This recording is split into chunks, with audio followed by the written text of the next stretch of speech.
Alright, it's finally time for Scadu Altus, so full transparency, my voice is not in tip-top shape today. Sometimes I try to record when I'm sick and I'm like, it doesn't sound that bad, and then I listen to the recording when I go to edit it and I'm like, I sound terminally ill. Unfortunate. So we'll see how it goes today, but we're going to start out here in High Road Cross.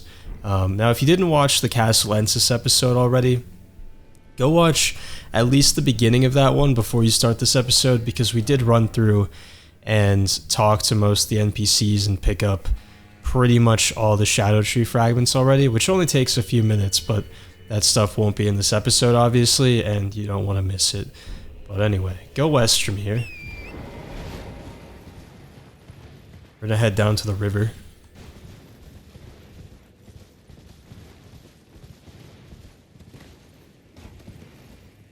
There's a phantom troll down here we want to take out.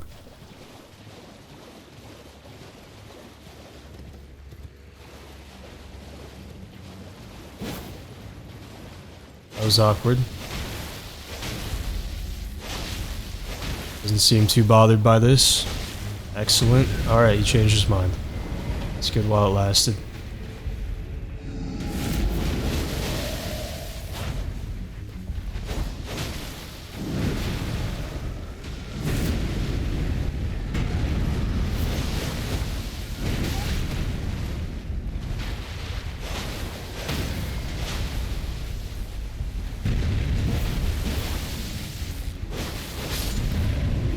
Nice. Alright, so he's dead.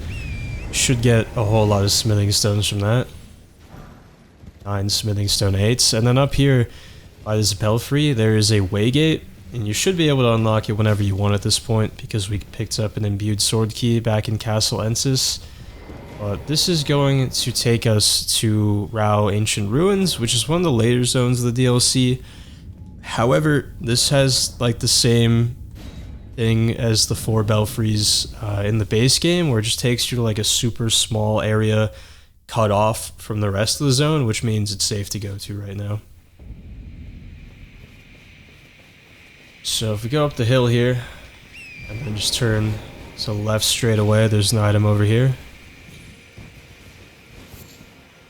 And the enemy in the middle looks kind of scary, but it's not a boss and doesn't actually drop anything, so you can just completely ignore it if you want to.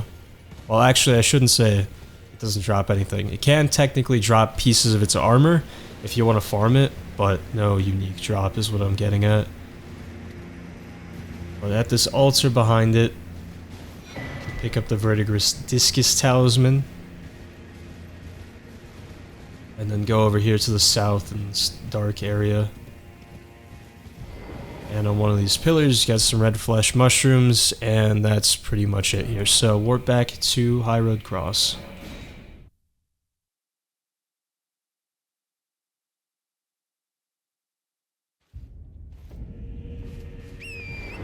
And we go back over towards where we fought the troll. Just sort of follow this ridge around the edge of the river.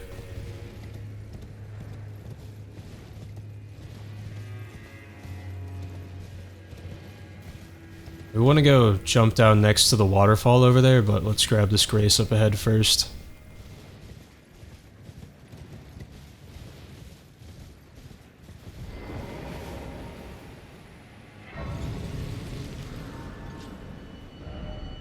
That's where we're at. Now then, we can go back down into the river.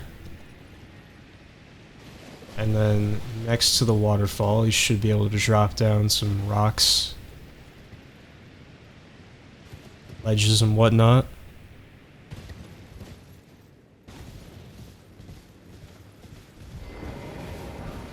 Brave Glove Ward 4, and back to the grace we just got, Scadu Altus West.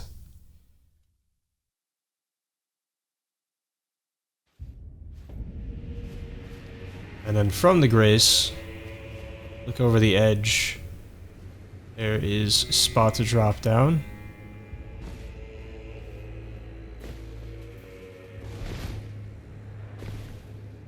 Just make your way down to this tower here. Also, shout out to the person that told me to fix my spirit ashes situation. We got some non-Latenna ashes in here now. Definitely would have forgot if I wasn't reminded. Also, you could throw on a bow with some fire arrows here. So there are a lot of exploding barrels. Don't have any. I'll make some.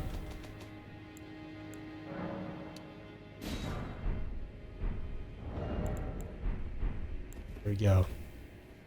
Alright, so we'll blow nothing up because I missed.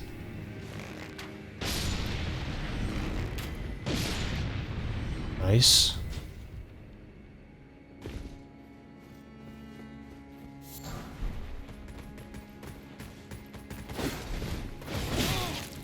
So rude.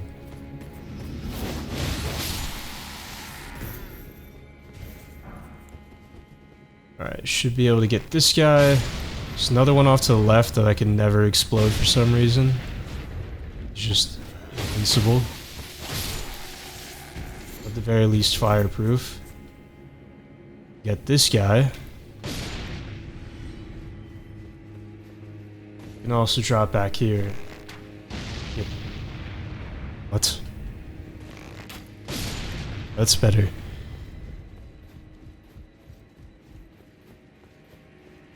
And then can't really get an angle there. That's all right. We'll be back. So over this way, across the bridge, there's a boss fight.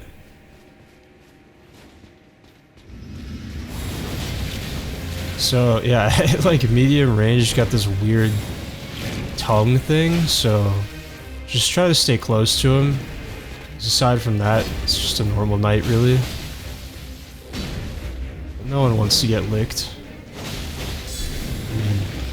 That's unfortunately not true. I've been on the internet long enough, but I don't want to get licked.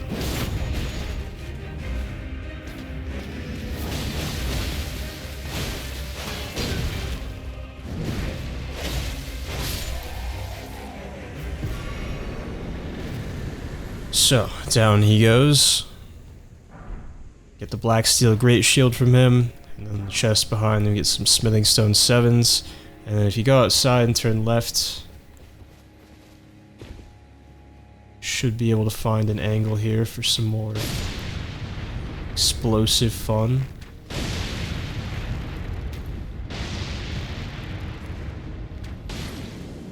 Thread the needle. I couldn't do it in time. No, I just got scammed.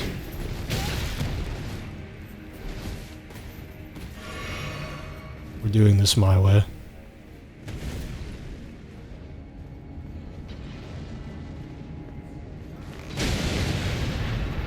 Okay.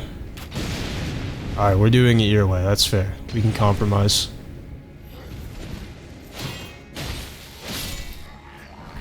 Nice. I'm gonna be upset about that the rest of the day. Get some Selmer Smithing 2s for all your trouble. And then on the other side of the boss building, should be able to drop down somewhere.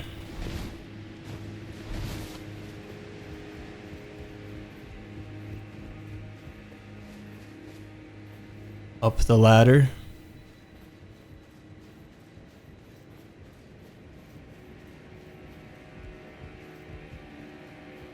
And up once more.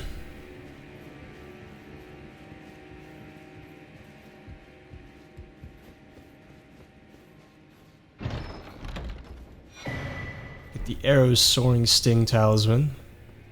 And then you can drop down, face north, jump over this way. And then back down to where we just were. And then cross the bridge, and there's a ladder off to our left we can go down.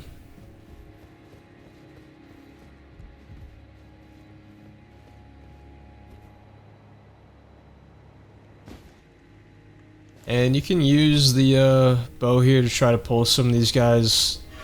Just take this section nice and slow. Try not to get torched.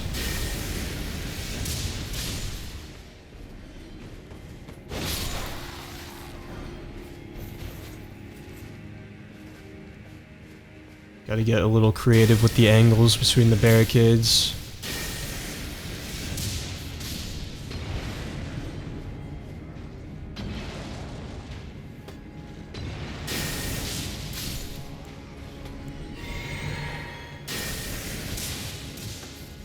Oh, he's still alive.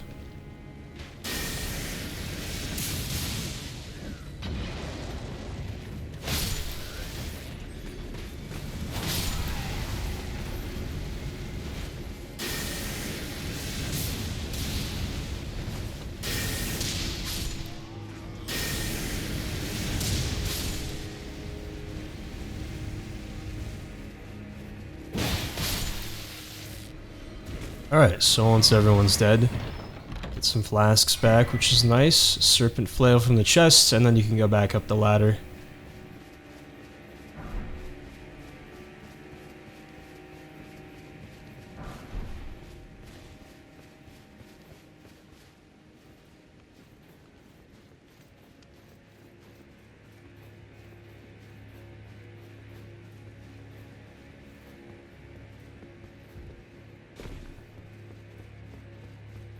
This time we'll go down this wooden bridge.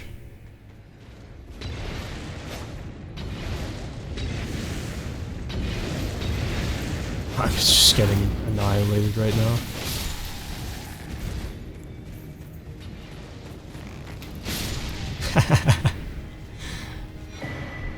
Alright, Greater Potentate's Cookbook 3. That everyone's upset with me right now. There's no way this hits you. Didn't think so. You though.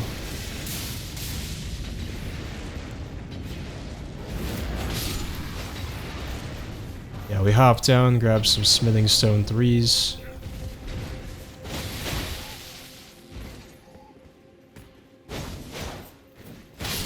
Jump down again, go south a bit, and there should be... Someone dropped something there. Corpse over here in this tent. Black fireflies.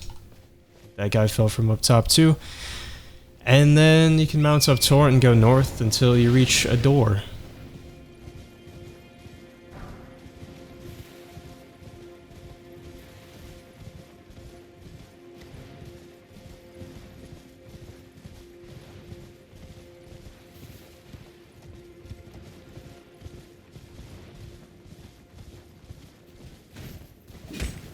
Just ignore all these guys.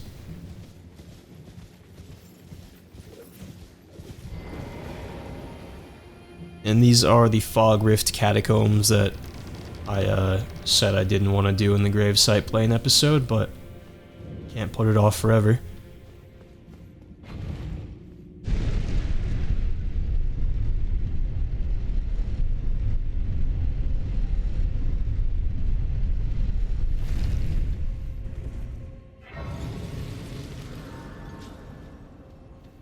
Okay, so there's some very annoying new variants of imps in these places. Like this one, for instance. Unless you have a shield, you kind of just have to wait them out when they're doing their little jumping spam thing. But guard counters still kind of reign supreme for dealing with imps, basically. Just go in here, back out to bait the trap down. Over to the cover over here.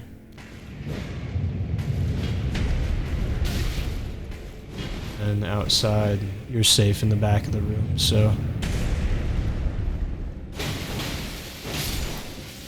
I wouldn't recommend getting hit by the trap, obviously, but they do a lot less damage than you would think they do. You saw that imp there was still very much alive after getting hit by it, but... If you have ranged attacks, you can take this guy out, otherwise just run past him. For now. Kill the imp off to the right.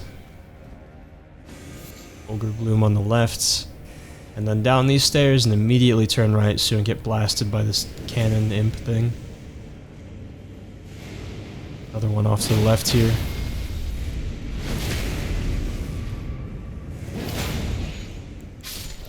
A pop a rune arc.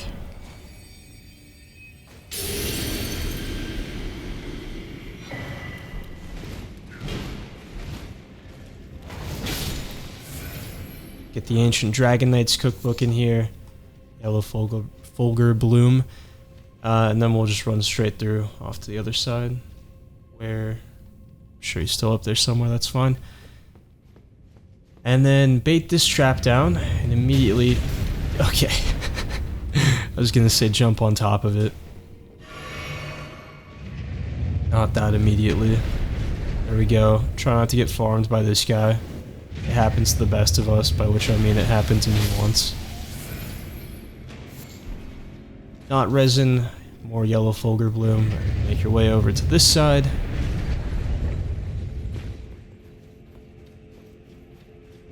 Rush this guy. These guys have like a weird, like bouncy projectile. They shoot it and it just ricochets off the walls and stuff. It's kind of cool, but supremely annoying. But this is the one that I just ran past a second ago. So you could take out if you had some ranged abilities, which I do, but don't want to assume that you do. Then up here, try to bait these guys away from the Black Knight room.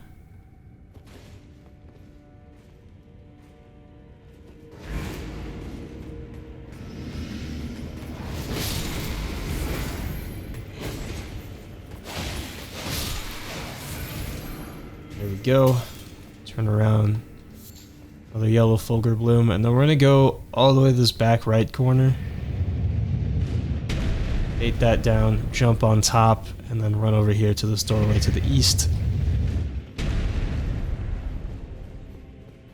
Straight on through to this coffin.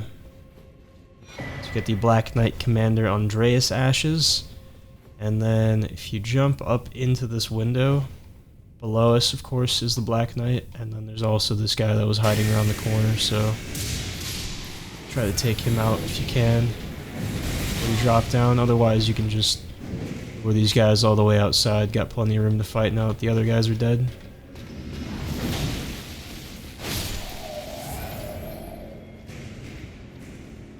Kill him, get a great Ghost Gloveworts, and then we'll go back down this way.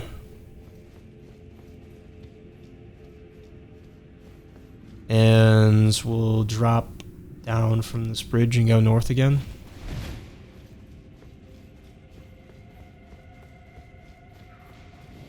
Left exit this time. And we'll bait the spike trap down but go under it this time. And roll backwards to safety. Take out the imp around the corner. Grab that. And you don't have to do this part, but this long ladder will take you up to where that imp was shooting fireballs down at us in the room just a second ago. I think there's some more Fulgur Bloom up here too. But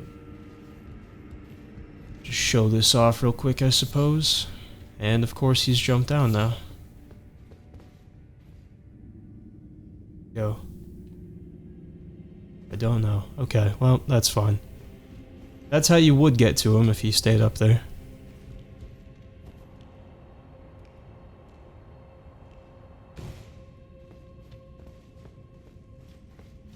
Anyway, bait the trap down again. Cross all the way over. Some Dragon Bolt grease. And down the lift.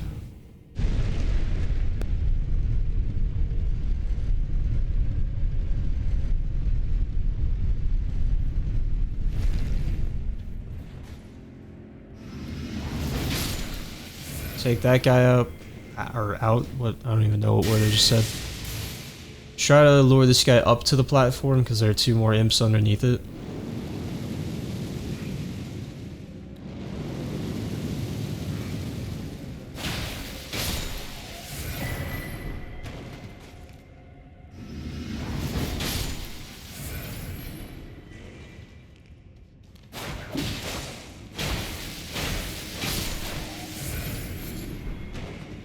Rod of Fruits, everyone's favorite item.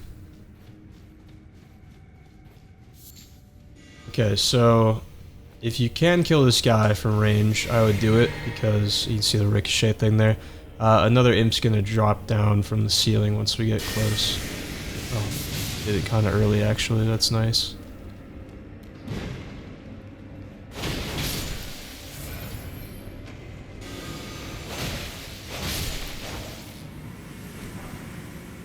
So clear that room out however you see fit. Grab the Grave Glovewort 2, and then we'll go through the south exit this time.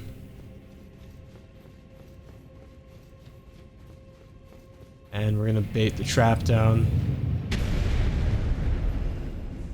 Go in the first safe spot on the left. Thinking imp drops down. Yeah.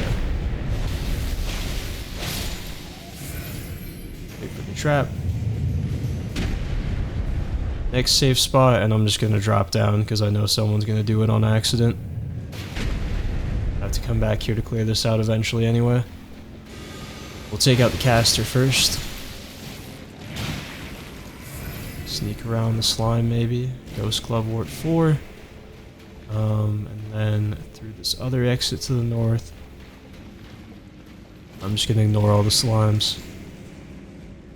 This room kind of sucks. There's a caster there and another one around the left corner, and it can get really dicey with all their ricocheting projectiles, so if you can take at least this one out from range, that would be ideal. There's going to be a bunch of slimes too. I think. Not really a bunch, there's 3 up there. Get the Electro Charge incantation. And then back out into this other room. There's a ladder for us to get back out of here.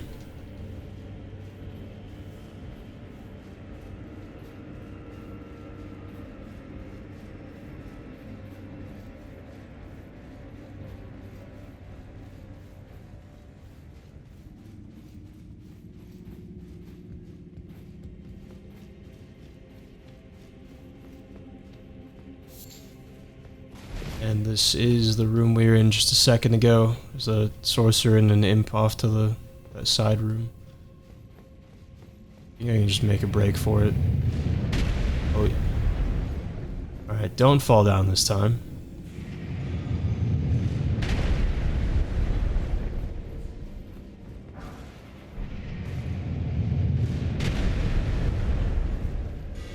And all the way to the end.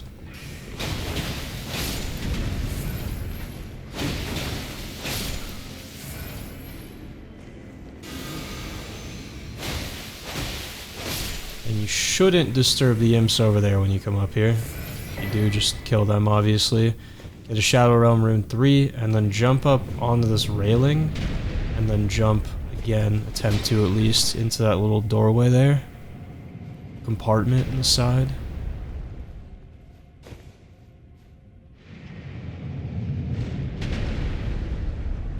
This isn't going well. Character's like not all the way up on the railing, it's weird.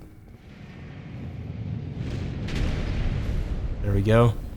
And then roll off the backside. Open the chest, get the Ash of War Blink Bolt, and then we're gonna get close enough to trigger this, and then jump on top of it. Shouldn't have to worry about fall damage here either. But run to the back right. And you'll find an altar with the stone sheathed sword. So this thing is pretty cool. It's almost like the Santier spear from Dark Souls 2, where it's kind of worthless right now, but holds a secret that makes it really good. If you didn't play Dark Souls 2, quick story time. There's this weapon sort of hidden away like this one called Santier's spear. And in the Dark Souls games, there's a weapon durability mechanic, which as long as you didn't completely break a weapon, it would reset every time you rested at a bonfire, so it wasn't really a big deal. But in Dark Souls 2, durability was a lot lower across the board. I mean, you could pretty much ignore it in the other games by comparison. The spear, though, it had much higher durability than anything else in the game, and the spear itself was impaled into a rock. So you use it, and it just has like a pretty normal spear moveset.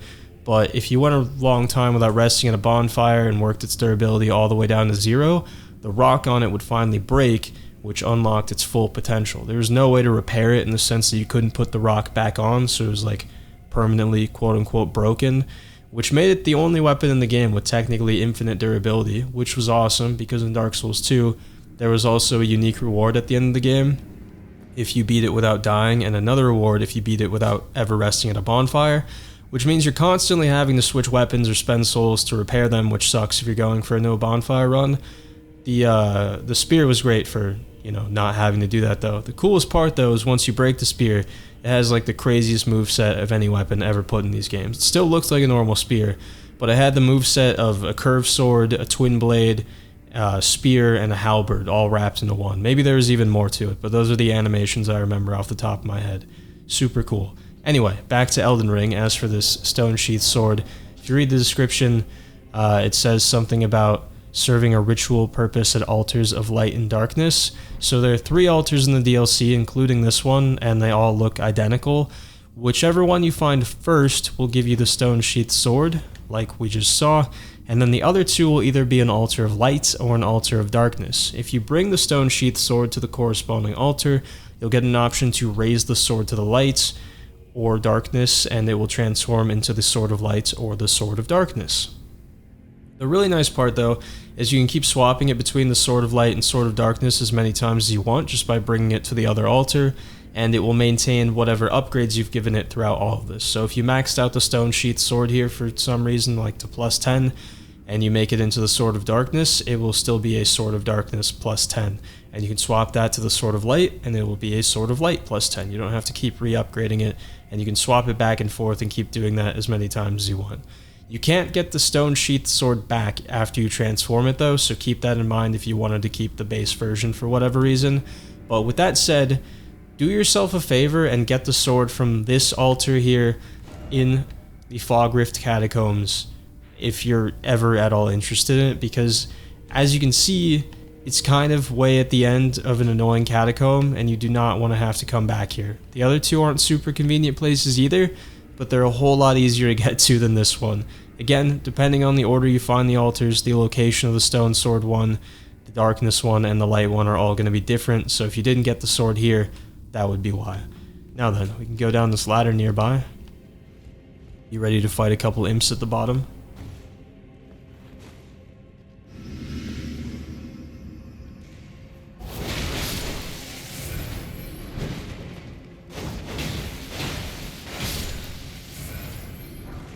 Get a Ghost Glove Ward 5, and this should drop us right back into that large spike room, and we'll just pretty much run straight across.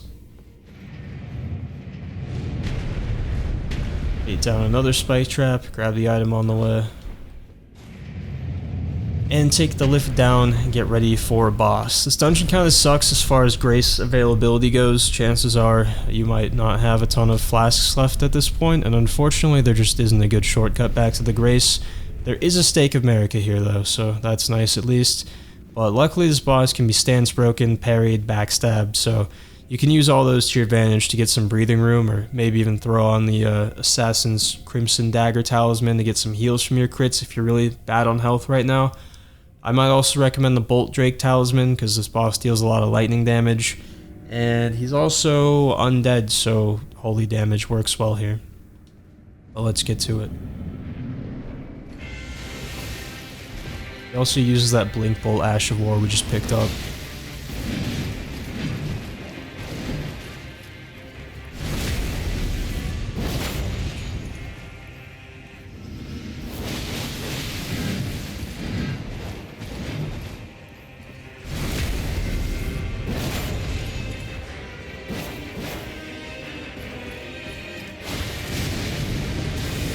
That is a grab attack, watch out for that.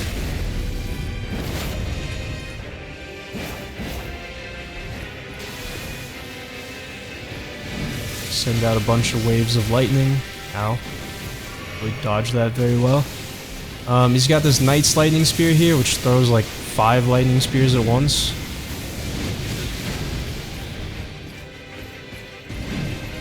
I'm really fishing for a backstab right now.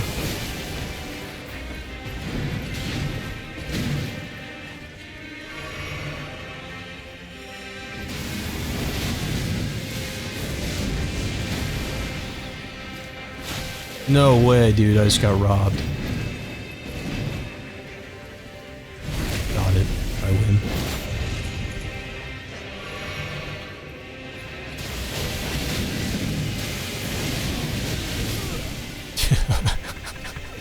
I just got annihilated. That's like my special move. Really my whole specialty in Elden Ring is getting to a point in a boss fight where I'm like, man, I'm surprised I haven't gotten a stance break yet. And then just starting to be hyper aggressive and not even dodging to get it because I feel like it's owed to me. He got me again.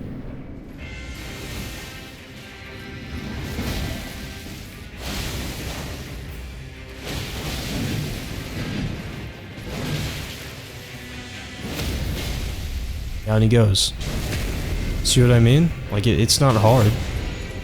Why didn't I get it earlier? Grab attack.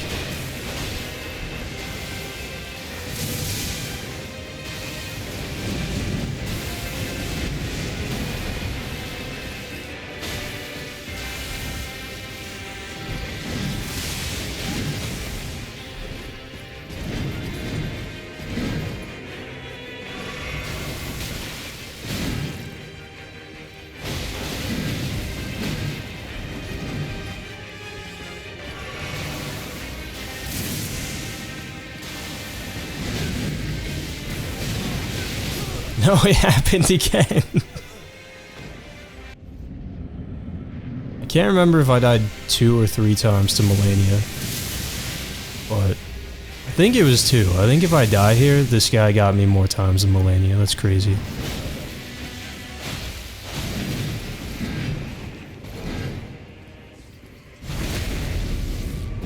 That means it's time to lock in.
Alright, cool, it's dead. My greatest challenge yet. Get the Death Knight Twin Axes and the Crimson Amber Medallion +3 from that. And did I get my runes? I didn't pick them up last time, did I? Oh well. Alright, so we're back to High Road Cross.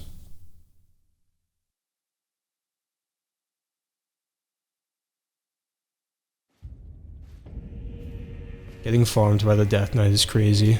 Okay, so we're gonna drop down the ledges to the east a couple times.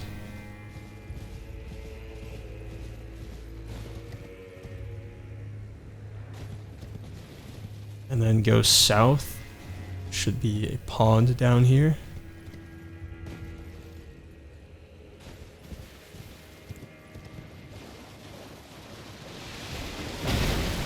Nice.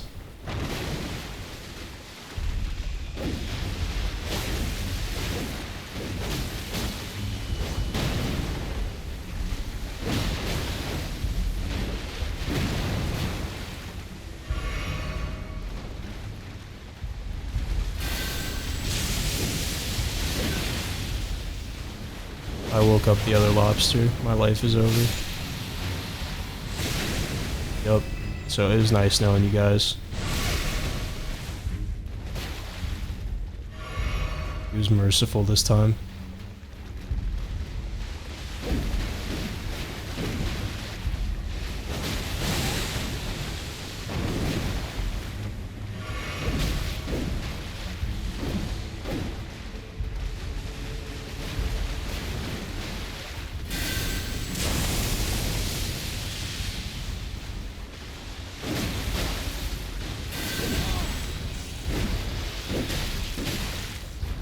I hate this thing so much. I hate them with all my heart.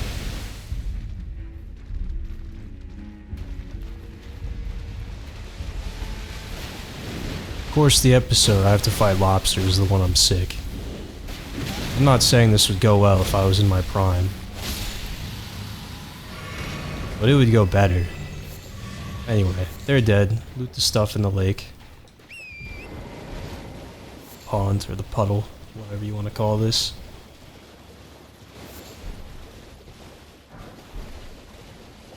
And then we'll go south and wrap around the right side of this stone face thing here. Stone... what are these called? Cliffs, that's what they're called.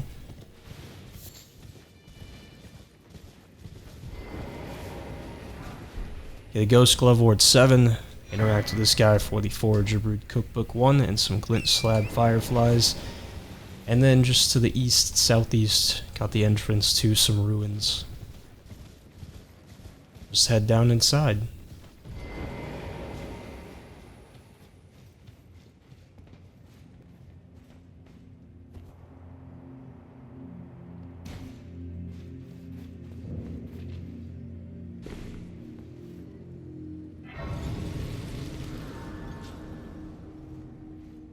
I'll rest up since I just got bullied by lobsters for a couple minutes. Throw a rune arc back on too while I'm at it. And we can go through this first doorway, pick up the smithing stones.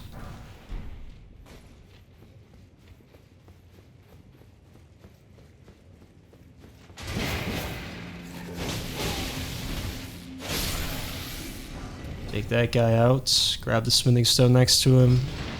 We'll lever to open that gate down there. Maybe. There we go. More stuff over here. Get a smith script spear, one of those throwing weapons I was pointing out the last time we were in one of these forges.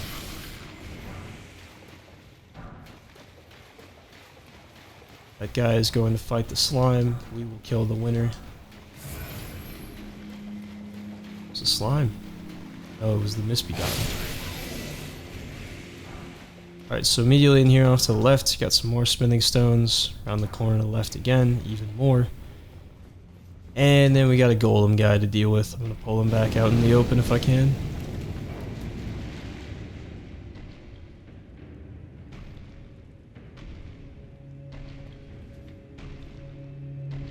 Just take your time, buddy.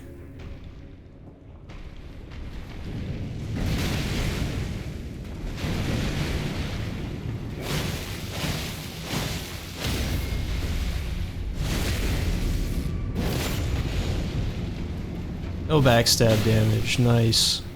Very cool.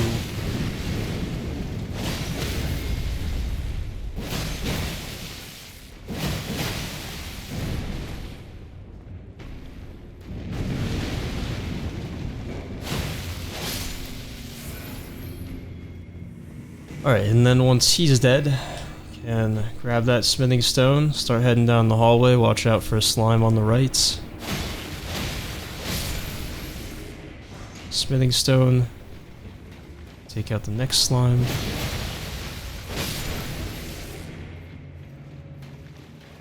Head off to the left is another golem.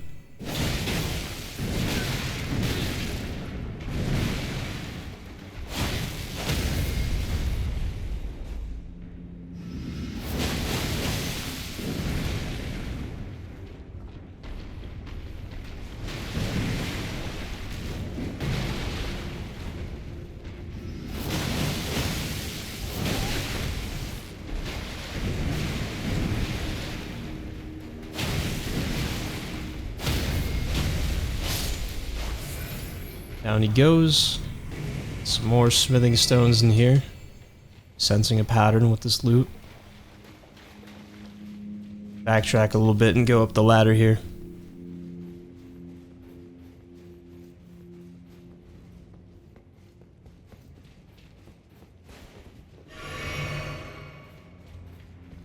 Fun fact, you can frenzy this guy into just killing the lava slime that he was just petting if you're a monster.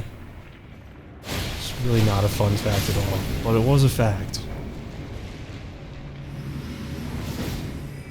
Sad.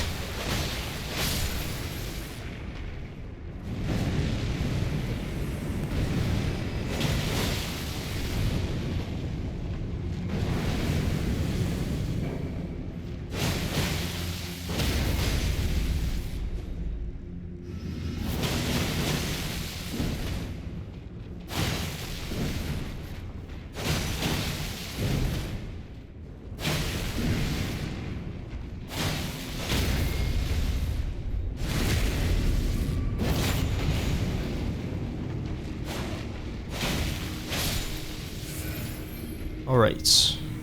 I guess I'll leave that slime alone. Seems like he's just having a good time over there in the lava. Somber Smithing Stone 8 under there. And then we'll climb up here. And we'll go left first. There's a ton of slimes on the wall, so just ready for a fight when they come down. Smithing Talisman.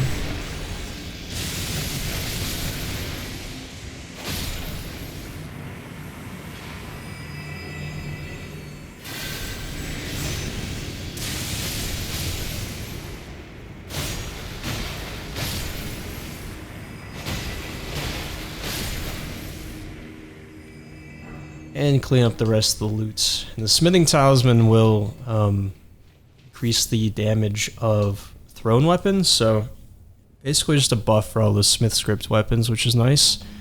Once you get all that stuff to the northeast here, if you drop down on this narrow bridge, turn around, get the item, deal with the slime.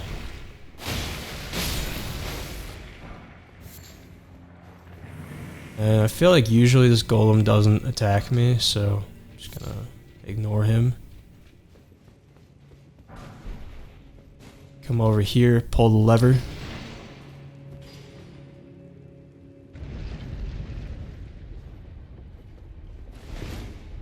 Drop down and go through here once it's open. And then there's two golems in here. Usually if I focus on the right one first and just like keep him over there on the far right side of the room, I can fight them one-on-one. So that's what I'd recommend doing.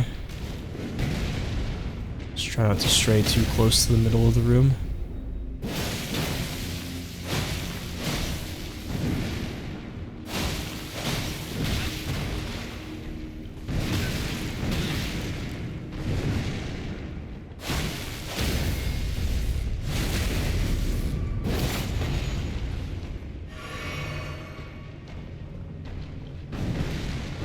Back over here a little bit.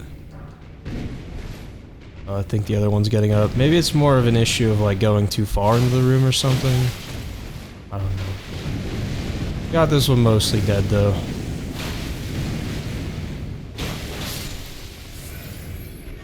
That's what counts.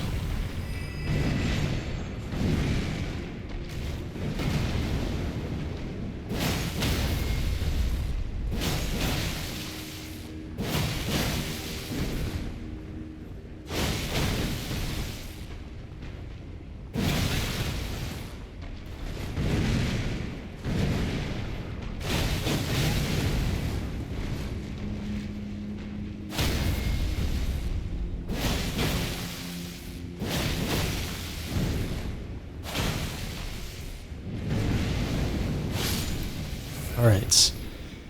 Once they're dead, you can grab the Smith Script Circ there. Another throwable weapon. It's one of the new backhand blades as well. And then on your way out, pull this lever. And hop onto this gate. And we'll ride it up to the second floor.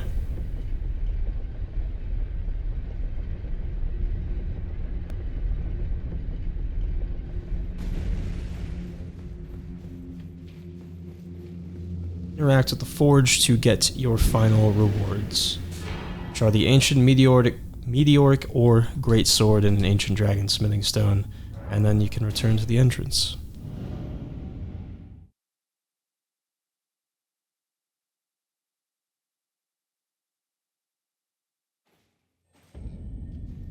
And I'm doing okay on flasks. Rest up if you want to. Watch me do this next part and decide if you have enough flasks or not. So out here to the left, see a teardrop scarab up here. It's not the right one. Might hit him, might not.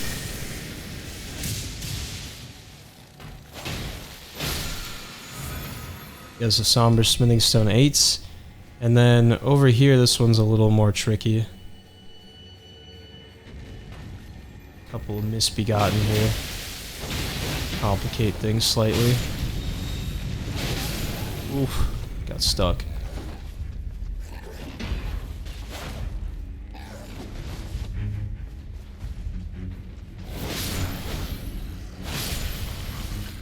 Alright, so they're dead. Would that one drop? Ash of War, Piercing Throw, should have been.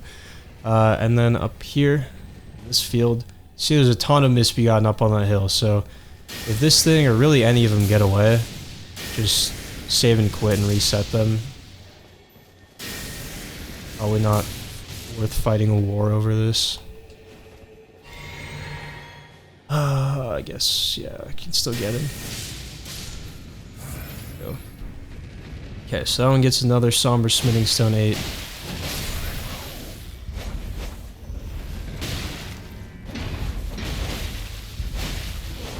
Already causing more trouble than it's worth.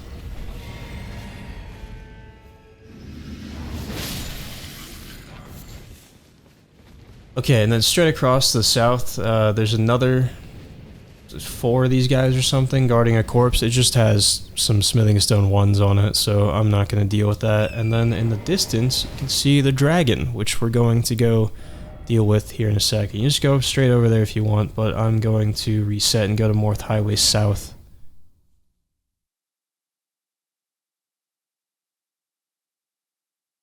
Now this fight, like I explained the last time we ran through here, is super obnoxious because despite the giant dragon, the soldiers kind of perceive us as the bigger threat once we get over there. So that's super annoying. And more importantly, the Black Knight archers with great bows, they just hate you. They don't have a reason to, honestly, but they do. They just absolutely hate you, preying on your downfall. So I would at the very least deal with them, if not most of the enemies. And what am I looking for here? Golden Epitaph. There we go.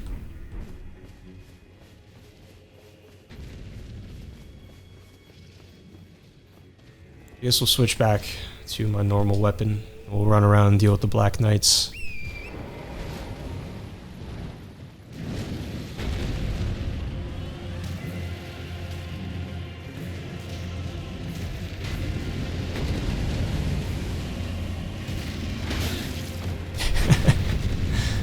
Should have seen that coming.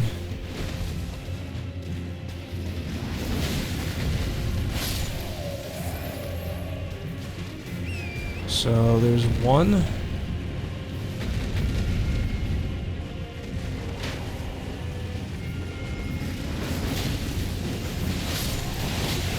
Oh no. Oh no, oh no, oh no, oh no. Oh god.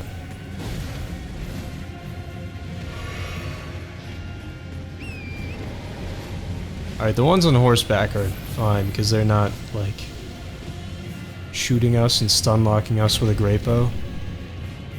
You can obviously keep taking these guys out if you want, but I'm just gonna go for it, I think.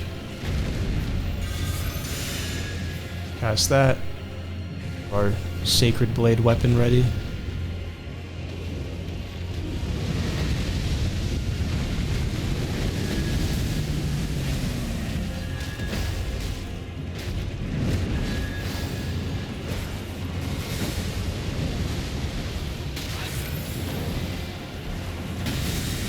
Holy camera, dude. Like, why? Why am I the problem right now? Why can't you guys find something better to do? Like, kill a dragon. It's over here just slaughtering your men.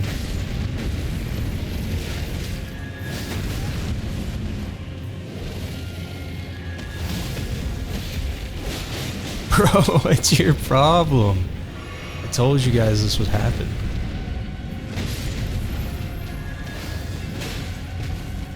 Dragon's just gonna kill you all if you don't, like, focus on it.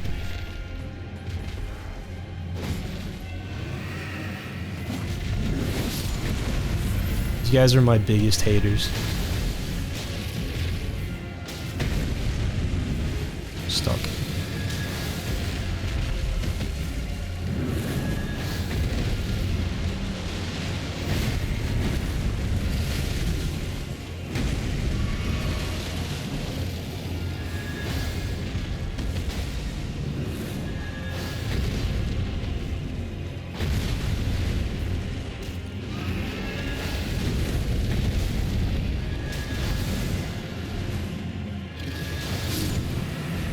Alright, down it goes. Dear God. And they're just ready to square up again. Not even a second to celebrate.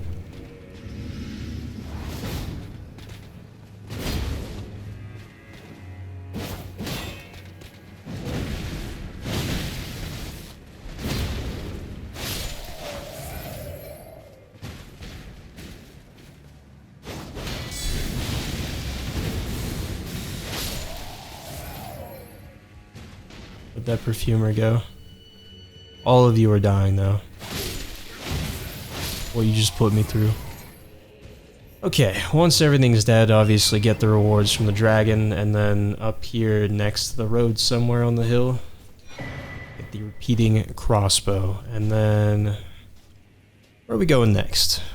It's a rhetorical question, you guys don't know, but I can figure it out. Moorth Ruins, sounds good to me.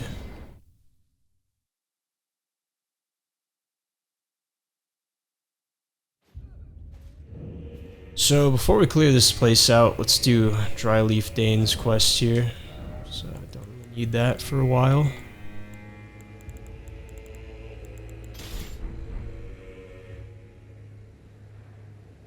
Oh, that's right. You don't talk to him. Gesture is the May the Best Win gesture that we picked up at High Road Cross nearby.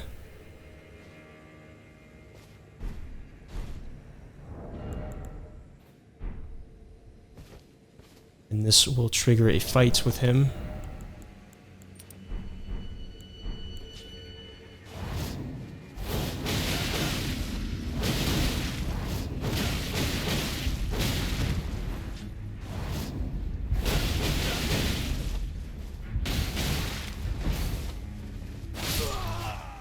Nice. Maybe you should try picking up a sword, buddy.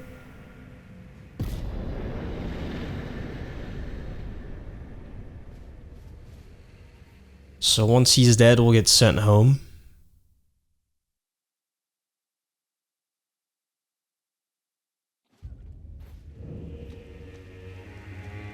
And you can pick up the Dryleaf Arts, martial arts type weapon, and Dane's hat as well. And there's a message from him saying, "Grow not complacent, continue to temper your strength." And then from here, we can just go straight through here. Already grabbed the Shadow Tree fragment and revered spirit ashes from this place, so there's really not too much left, but go in this building in the middle, on the corner to the left down here. Shattered stone talisman. And back outside to the right, climb this hill a little bit, there's a rooftop up ahead we can jump up to. Shadow Realm Rune 3, and just behind it is the path forward or down. Jump on this roof.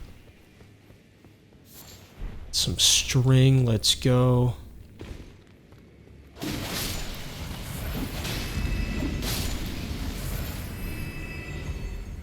White flesh mushroom. Drop down as soon as you land, turn around. Go east first. Golden Horn Tender. I just realized I forgot something. It's alright, we'll finish this. And then turn around and... or teleport back and get it.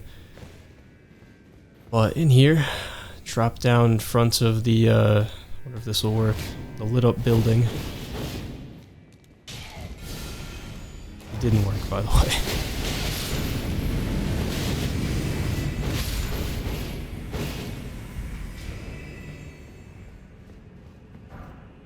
The Golden Arcs incantation,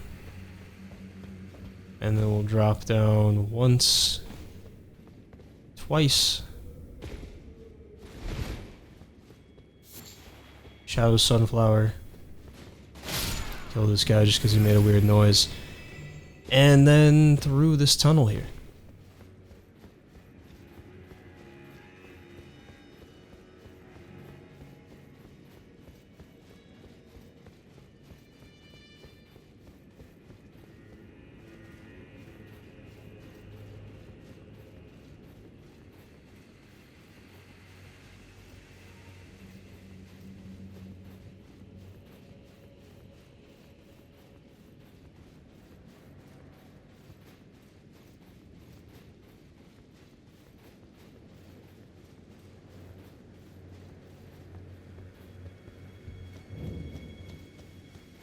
And we get the Bonny Village Grace, which I'm gonna what did I just say? Which I'm going to activate. And then warp to Moorth Ruins. We've been through here. My time has come. Been through here so many times, and I just like didn't get the item over here because I was waiting until we actually went to Moorth Ruins, and then we get here, and I forget to get it. But over here in this camp, where we got a Shadow Tree fragment earlier in the walkthrough, it's Tense Fire Knight Cookbook 1.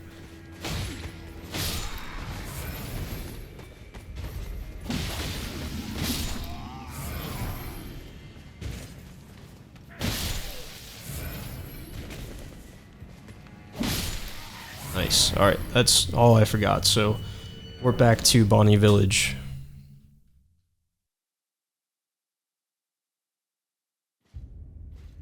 So, this is one of the areas I told you to look out for, as far as that broken Great Rune event I've mentioned a few times now.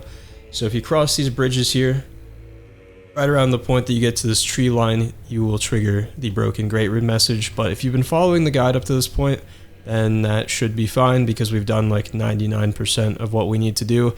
The only thing you have left to worry about is getting the final Forager Brood cookbook just past this point, up the road basically, before you go back and see more again. So I'm still going to hold off on that until the end of this episode, but at this point, like I said, we've pretty much done all the NPC stuff that could get affected by progressing past that point. So for now, let's actually just do Bonny Village. Go down this path to the southeast.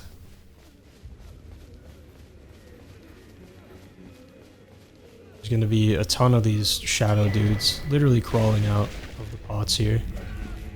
Hefty crack pot there, broken rune. Wow. Wow, dude. My life might be over here.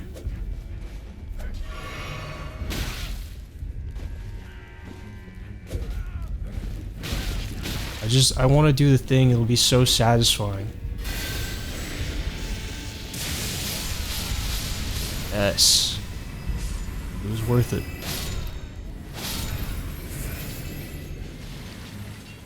Alright, so out here in the road, there's a greater potentate enemy.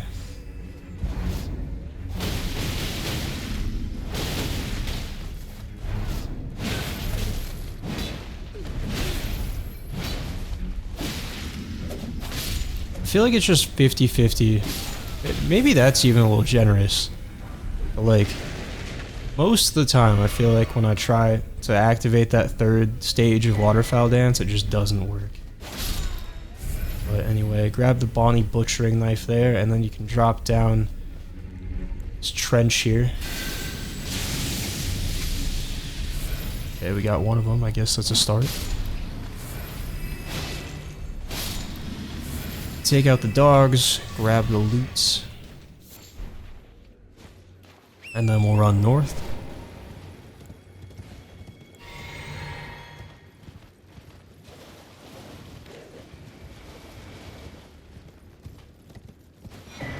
Get a revered spirit ash, and then we'll go all the way to the end of the riverbed, the opposite direction.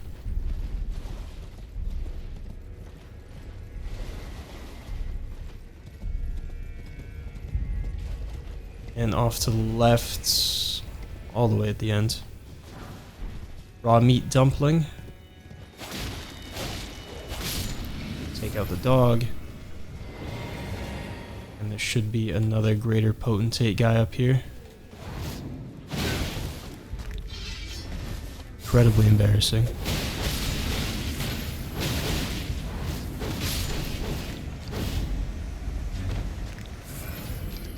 Probably just not hitting the button early enough, honestly. That's crazy.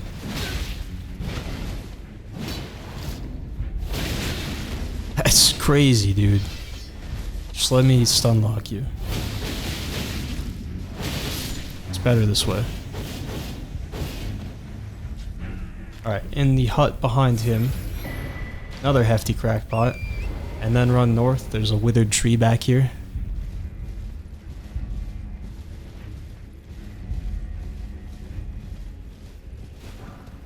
The Oh Mother gesture.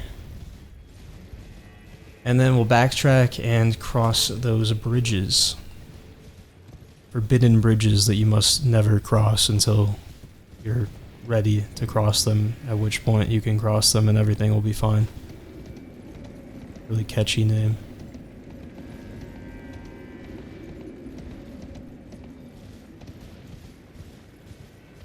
Over here to the right, you can find the whipping hut. Tooth whip on it, absolutely horrific item. And then cross the second bridge and you can get a grace. Any further beyond this point and you will trigger the broken great rune, so for now I'm just going to get this and warp back to Bonny Village. But like I said, we've done almost everything we can do before that event happens, so I'm only making a big deal out of it at this point just so you remember for future playthroughs that this is the spot to not cross when you're exploring early on. We'll warp back to Bonny Village.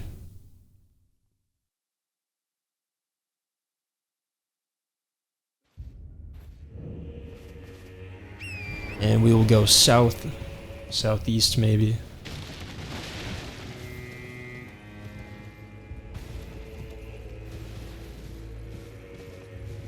Cross this bridge.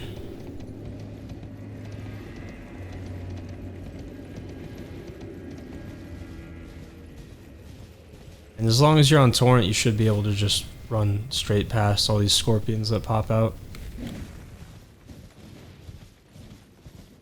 And into the cave.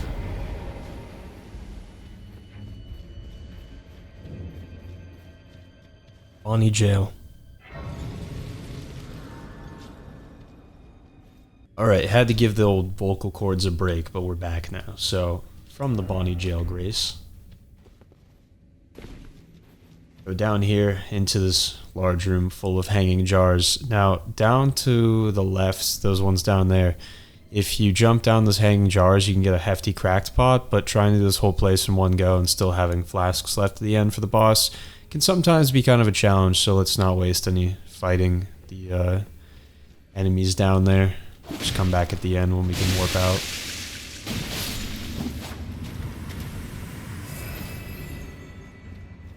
Check this room on the right. I feel like I missed a room already, if I'm being honest with you. I did. We'll check this room instead.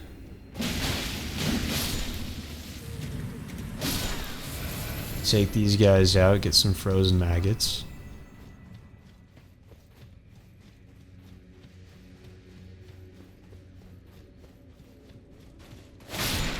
Watch out in the back right corner, there's like 3 enemies that pop out, try to grab you. Don't want that.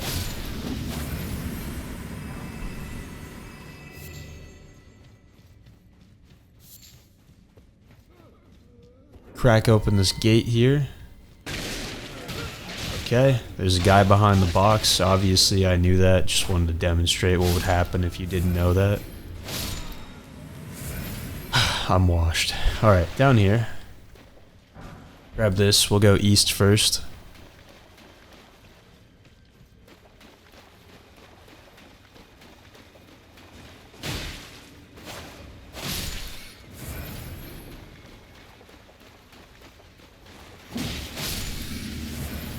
Where are you going? Oh! Jump scare.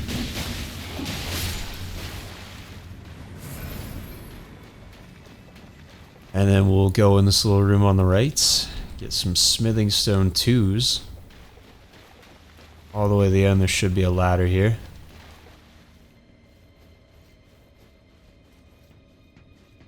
Attacked by a jar. Immediately. This was the locked gate that was on our right that I didn't point out, but you probably saw when we first got in here. Stalwart Horde and Charm +2. Jump down here. And like I just said, we're back at the beginning. So, back in here. Let's backtrack to the sewer area we were in. And this time we'll go west.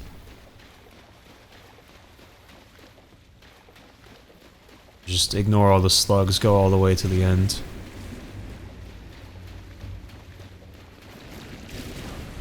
broken rune.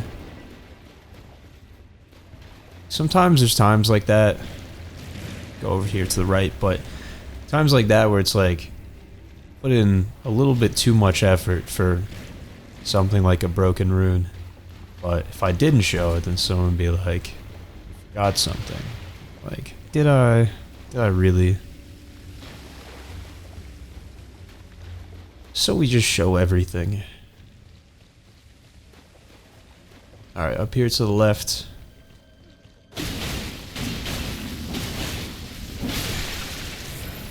Take you out, grab beside him by the gates. Another broken rune, of course.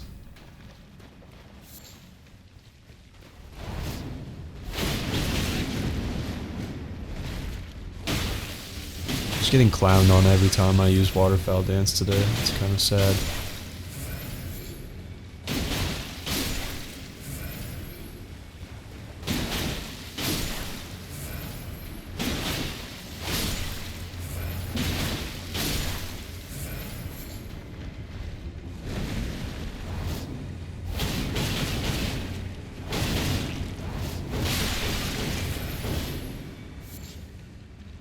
Alright, this corpse in the corner, lost ashes of war.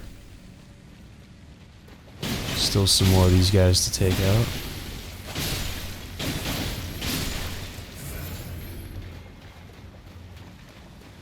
And down into this room, well, more jar innards to fight. It's that one, yeah. Some innard meats.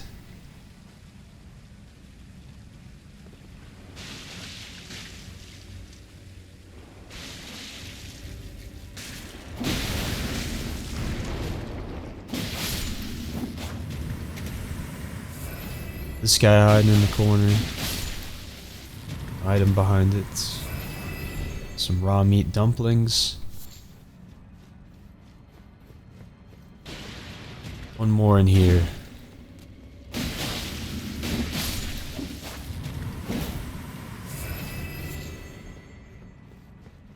Alright, and then we are back outside. Check off to the left here. Silver horn tender. Take these guys by the ledge out. Some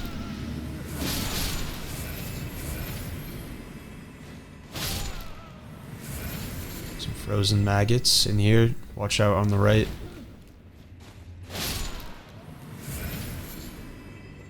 And then open the gate in the back left.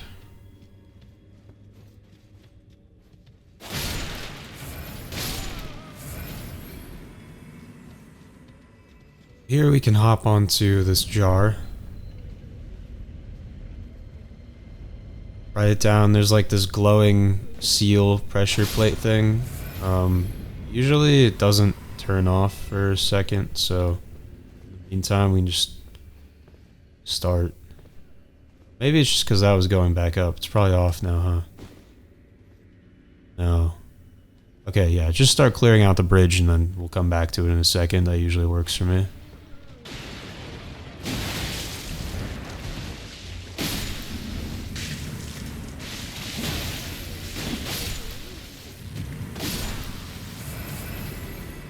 Go check it out now.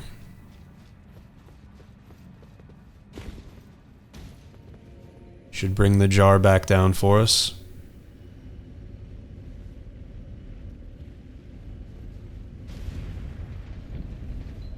And then this time it should bring us up higher than where we got picked up originally. So that's where we originally hopped onto it. And now we're all the way up here.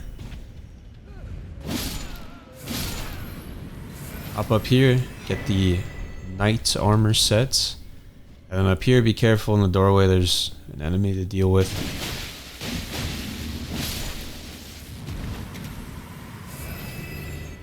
And behind it, you'll find the Shield of Knights. And we can go back down the jar elevator.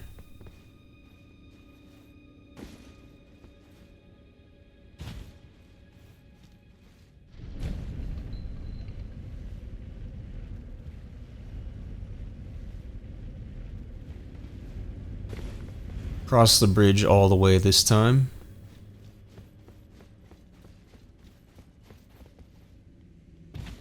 And right where these two guys were standing, watch out for an enemy jumping out.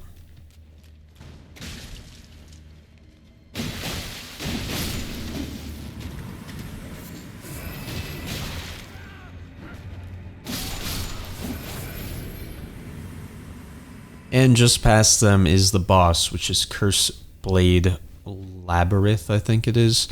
He has this darkness mechanic where he makes everything dark, and he can disappear for a second and then pop out to attack. But, I mean, he's pretty much just like any of the normal non-boss versions of this Curse Blade type enemy, so yeah, I don't know. Just kill him, he'll be fine. Was doing his thing.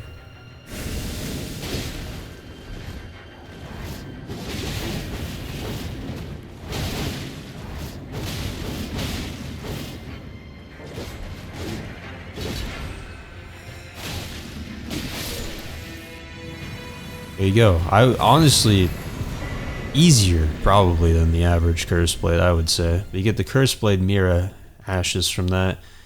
And then you can just warp back to the Bonny Jail Grace because we want to go grab that hefty pot that I mentioned earlier.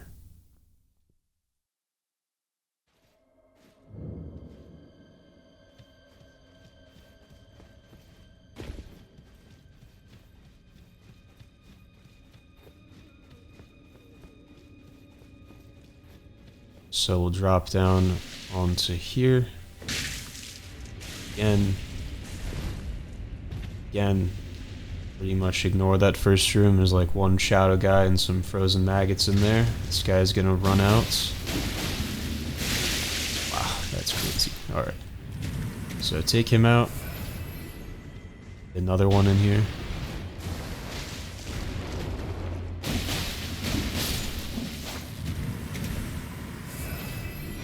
And the hefty crackpot as promised, which I think puts us up to 9. Yeah. Almost done with that. Alright, so next, since we're kind of in the area, let's go to Fort of Reprimand. Now, you can, of course, go from behind the Fort of Reprimand if you already have that from following the walkthrough, but I'll just show it from the front. So, go Moorth Highway south.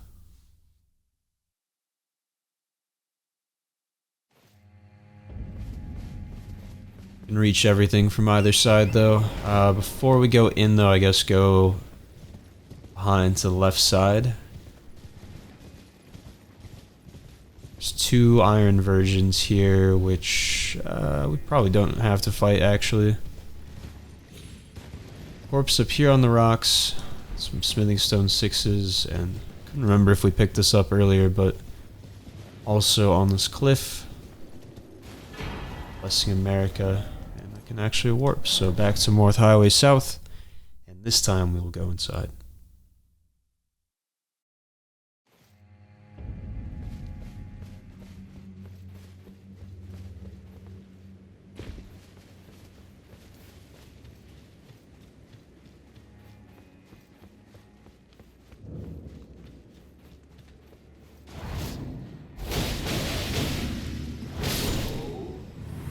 Take out the Omen Killer and then just run around grabbing all the random items scattered around.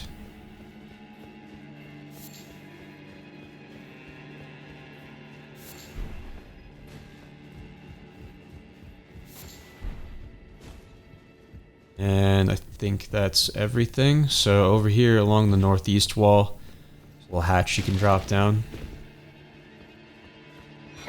Shadow Realm Rune 4. And then be careful around the corner, there's going to be an Omen Killer.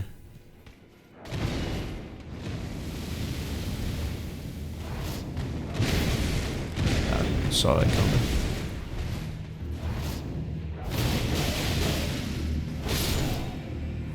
So take him out, and he is going to drop Iris of Occultation, which I'll talk about in just a second.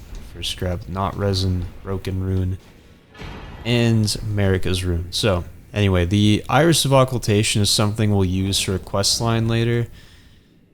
For some reason, you're allowed to consume it. Why can't I?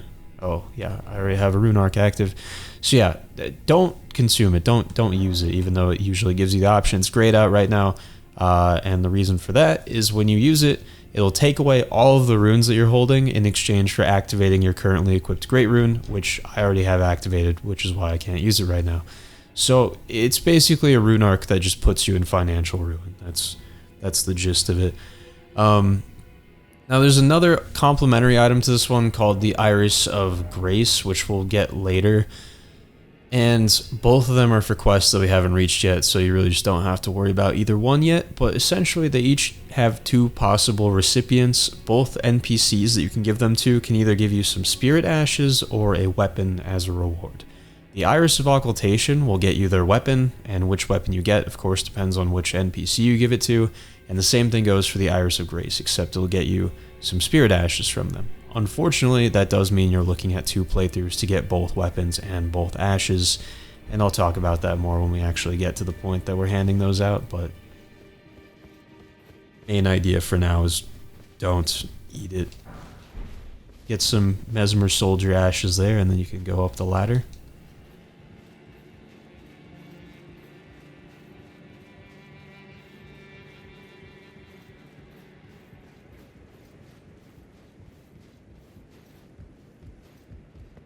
And up here, take the path on the right. Drop down. There's going to be a boss in the room to the right. Just ignore him for a second, because there's a Grace right up here. Some Dew Gems, too.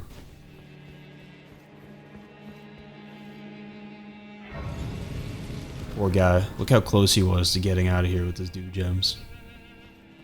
The exit was right there. He's about to hop this wall, and then just, boom, dead. Gems are forfeit. Alright, and then back here in this corner, just a dude.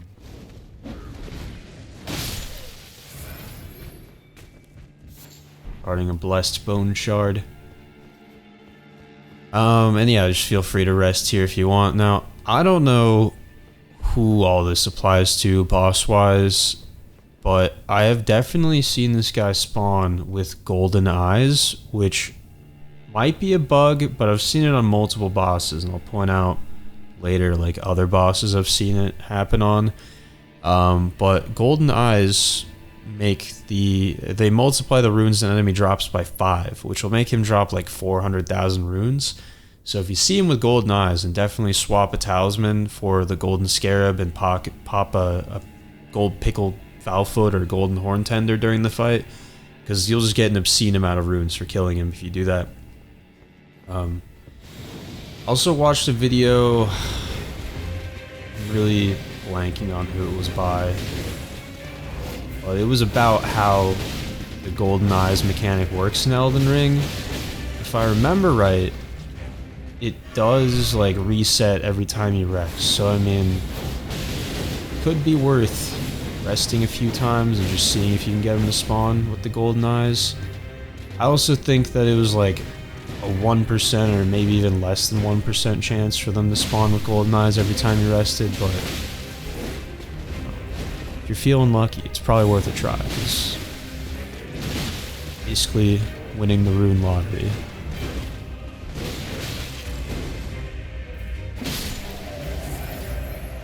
So there you go. Goes without saying, you can pull him outside for extra space if you need. But you get the Ash of War aspect of the Crucible Wings. Gotta be the worst name given to anything ever of all time. But I'm so glad that we can actually use that in game now.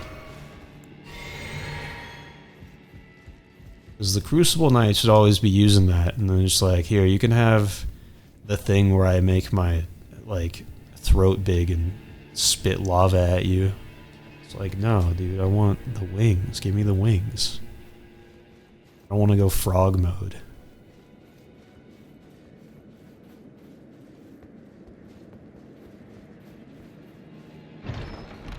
Climb up here to the top of the tower, get the Battlefield Priest's Cookbook 2.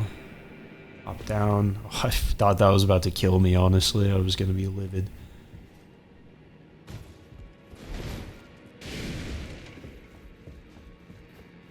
And then it's probably faster to just warp back, honestly. But yeah, we already got the behind the Fort of Reprimand Grace in the previous episode, or in a previous episode, so you can like reach this platform by that. It's right around the corner. But if you didn't do that for whatever reason, You can just jump over here, and then that kind of makes this guy bug out because he's programmed to just drop down when you go down the little alleyway below him. So, yeah, but there's the grace if you don't believe me. Otherwise, you just come down those stairs from the grace, come down here, deal with the Omen Killer when he drops down, grab the broken rune, and then we could get a move on.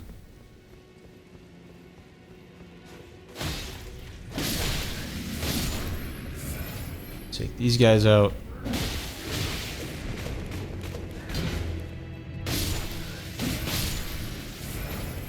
Festive Grease, and then jump through this little maze of cages back here.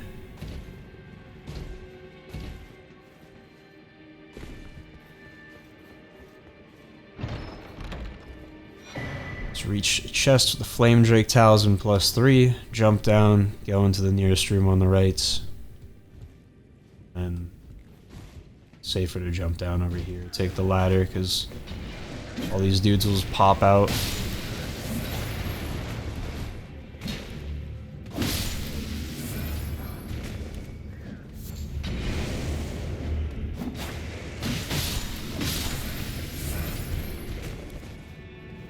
Some smithing stones there. Open the chest for even more smithing stones. And then back up the ladder.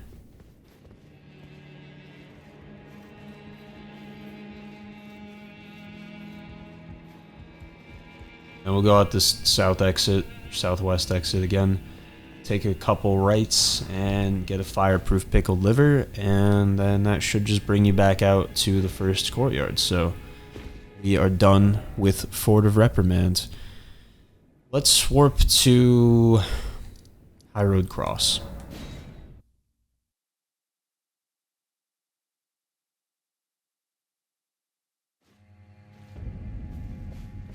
And set the time to night.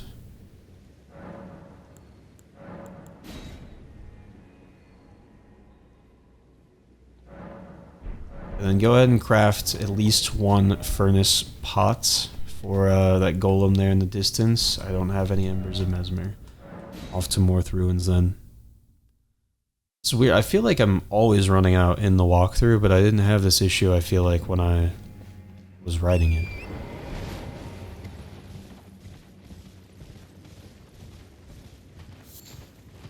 Definitely don't remember, like, dedicating time to running around farming these things. But I don't know, maybe I did. Or I guess they can drop from some enemies, so maybe I was just getting luckier. I didn't have like an arcane build or anything that'd be boosting drop rates, but could have just gotten luckier.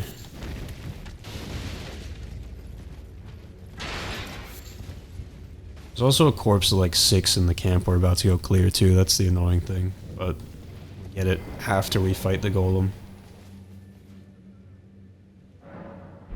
Alright, so item crafting. I'm gonna make 2. Just kidding, I'm gonna make 1. Why? What happened to all my visages, dude? What? Okay, yeah, so the golem up here, a lot of times when it falls, it like just doesn't like to play nice with me. And I'm also not going from High Road Cross because it's like the same distance to just run. We're going up to this camp here in front of Shadowkeep. But yeah, there's like kind of a... The path is kind of like where we're at right now. There's like a slight incline on both sides of it, right? So sometimes where the Furnace Golem falls, it'll, like, you can't reach its face for the crit, and then like I'll go to just be like, okay, I'm not gonna get a crit then, I'll just throw the Furnace Pot into your head. And then it doesn't do any damage, it like doesn't register that I hit it, so I don't know. That's why I was gonna make 2, is in case that just like doesn't work, and then I have to maybe make him fall a second time, and then that way I still have 1 more Furnace Pot left over, but the universe has decided that that will not be what's happening. Now pretty much as soon as you step foot inside this camp, like behind that torch in front of me, the Furnace Golem's going to start moving this way.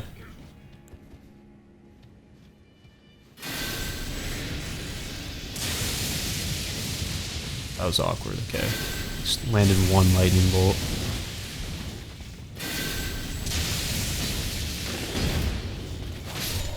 I should be saving those for the golem. Oh well.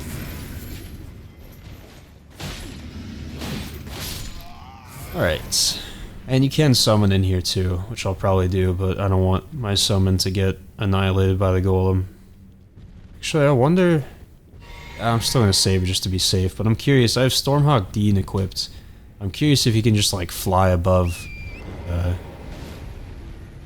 what's it called? Fire waves.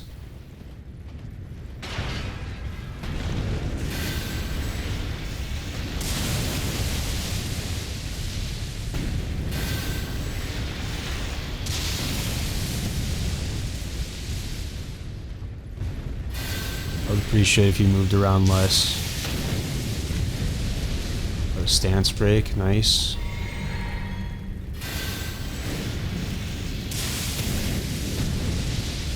And another. See, when it hits clean, this does a ton of stance damage. It's great.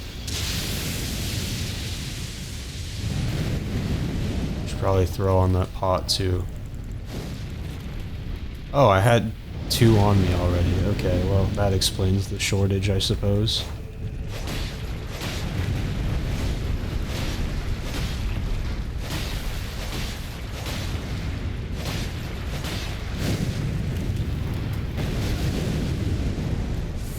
Very cool.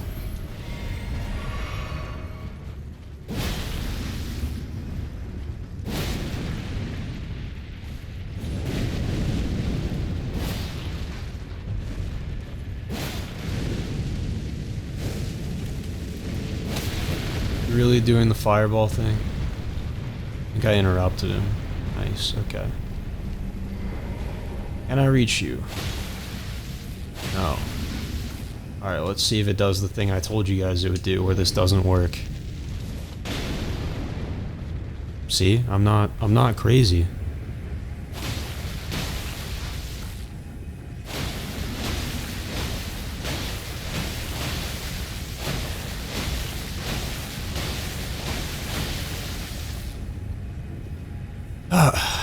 You do everything right and it just doesn't work.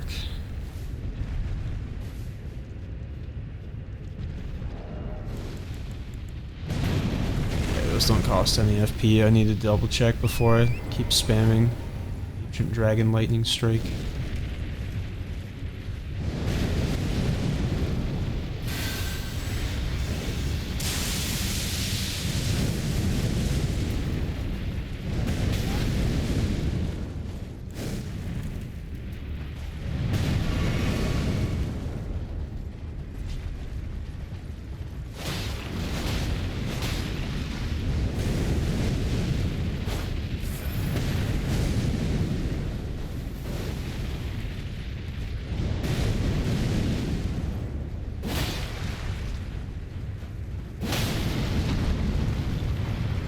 Nice.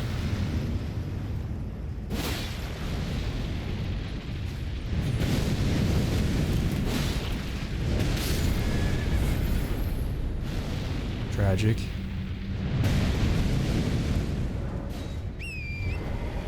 They also, in a recent patch, switched the default input selection or menu selection for resummoning Torrent. I don't know if you guys noticed that or read it in the patch notes, but it used to default to like, when it said, do you want to consume a flask to resummon Torrent? It would default to like no or cancel or whatever the option on the right was. Now it defaults to okay or yes, which like is good in theory, but the muscle memory makes me just fail that input like 12 times usually. I was thinking about it that time.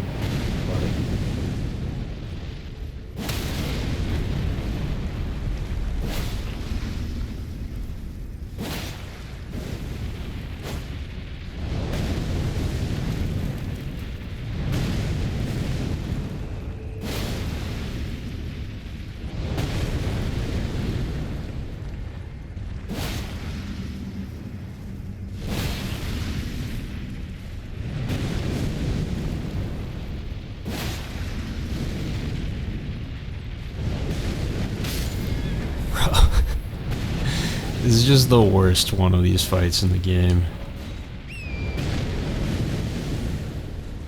The hill just guarantees you get hit when you shouldn't be getting hit. Can't get the crit. It's weird about throwing the pot in its head.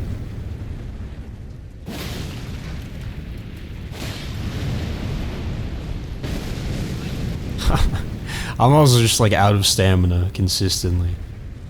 Keep missing these jumps.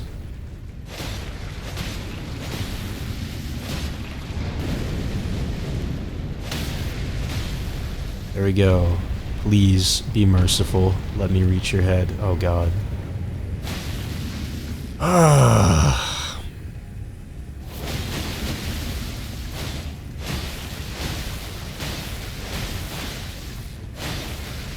Maybe I can get the pot as it's getting up.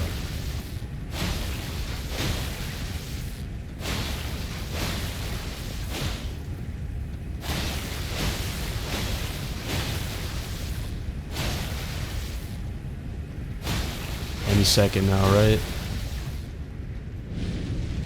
I don't need it anymore, I just want to know. No, it didn't work. That's crazy.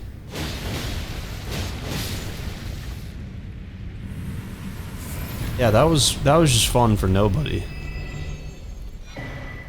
Get the Crimson Burst Stride Tier, Furnace Visage. Drink up here. Summon my dog.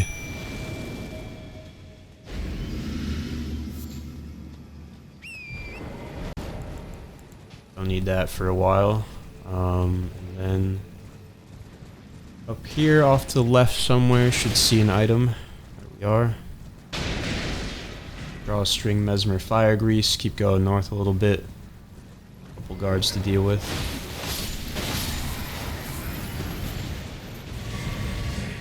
And then out in the road, some knights. Or a knight, a couple soldiers.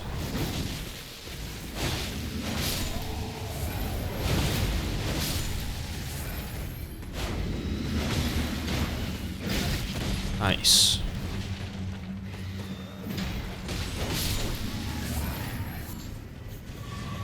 And in the tents behind them, on Shadow Realm Rune 4.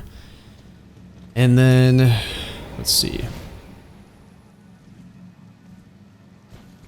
No, there you are. Cookbook by that first group of soldiers. Then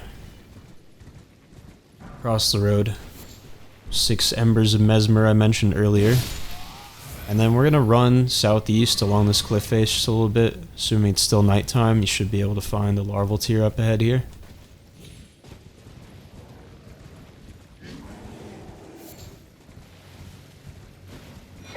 Go.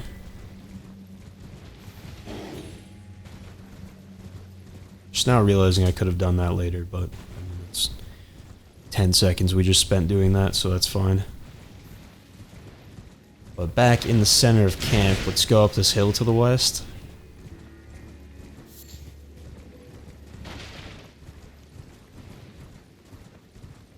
Oh, my summon went away. Magic.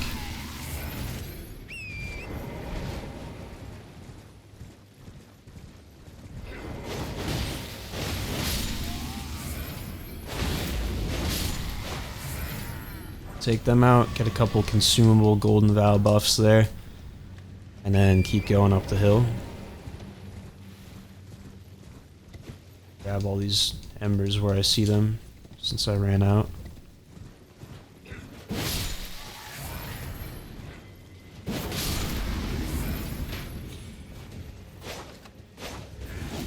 Alright. Pretend I meant to do that and just wanted that item.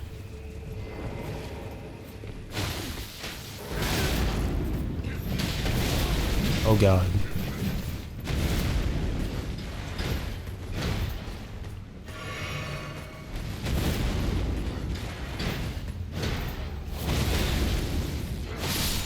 That could have hurt a lot more. Once they do their little war cry and stomp and hit you with that uppercut, that is bad news.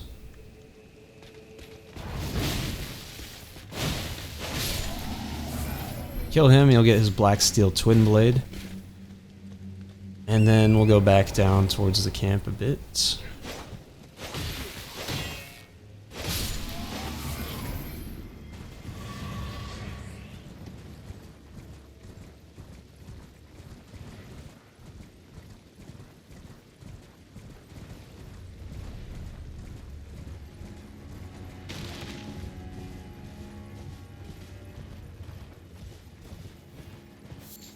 Grab that. And then up through these torches here.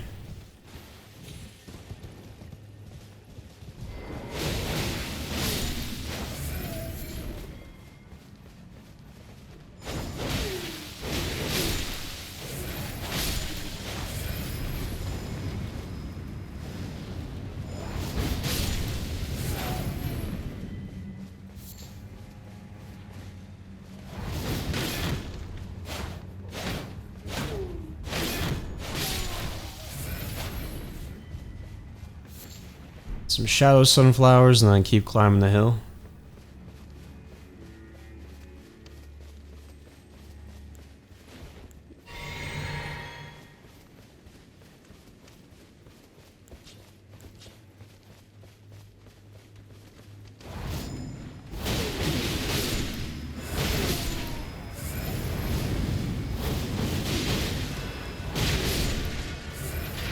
Check that tent behind the perfumers for a somber smithing stone 6, and I think that's all that's up here.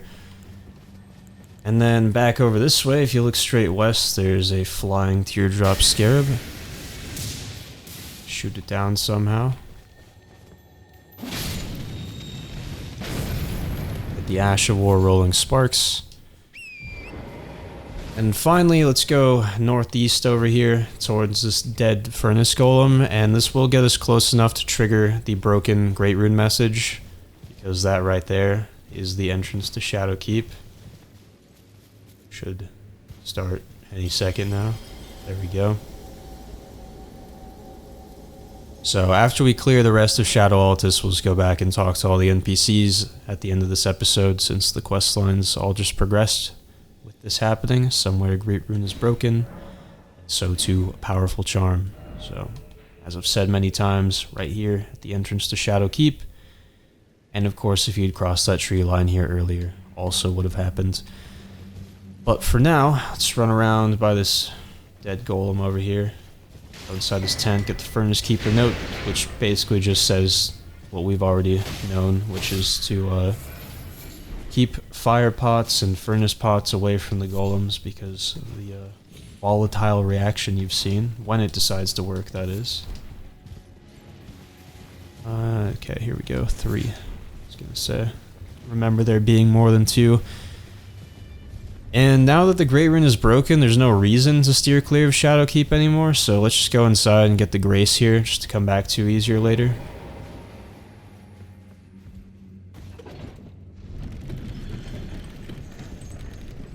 Now once we get up here, inside the room just ahead is immediately going to be a boss fight.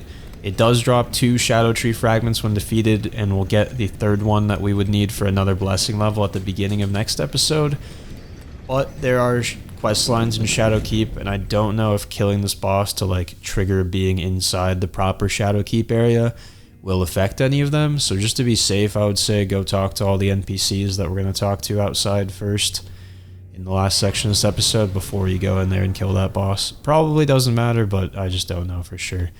So yeah, this would be an easier time, I guess, or more efficient time to rest and pass the time tonight to get that larval tier that we got earlier, but oh well, who cares?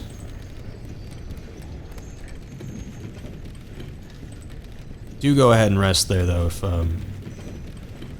do. Or actually don't. We're gonna go over here, here, over this pond, so I guess just so you don't have to like fight through all the enemies in this camp again, maybe just go from like High Road Cross or something if you need to rest. I did not rest though, so forge on back the way we came. We'll just go back over towards where that larval tier was.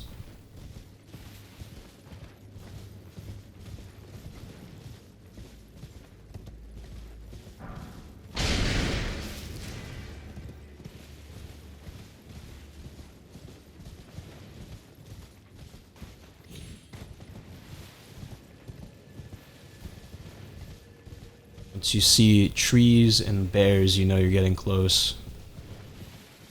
Once you're in this wooded area, basically just go east. Like I pointed out, we're going to that pond on the map, basically. Just before you reach it, you should find a corpse here with the Highland set on it.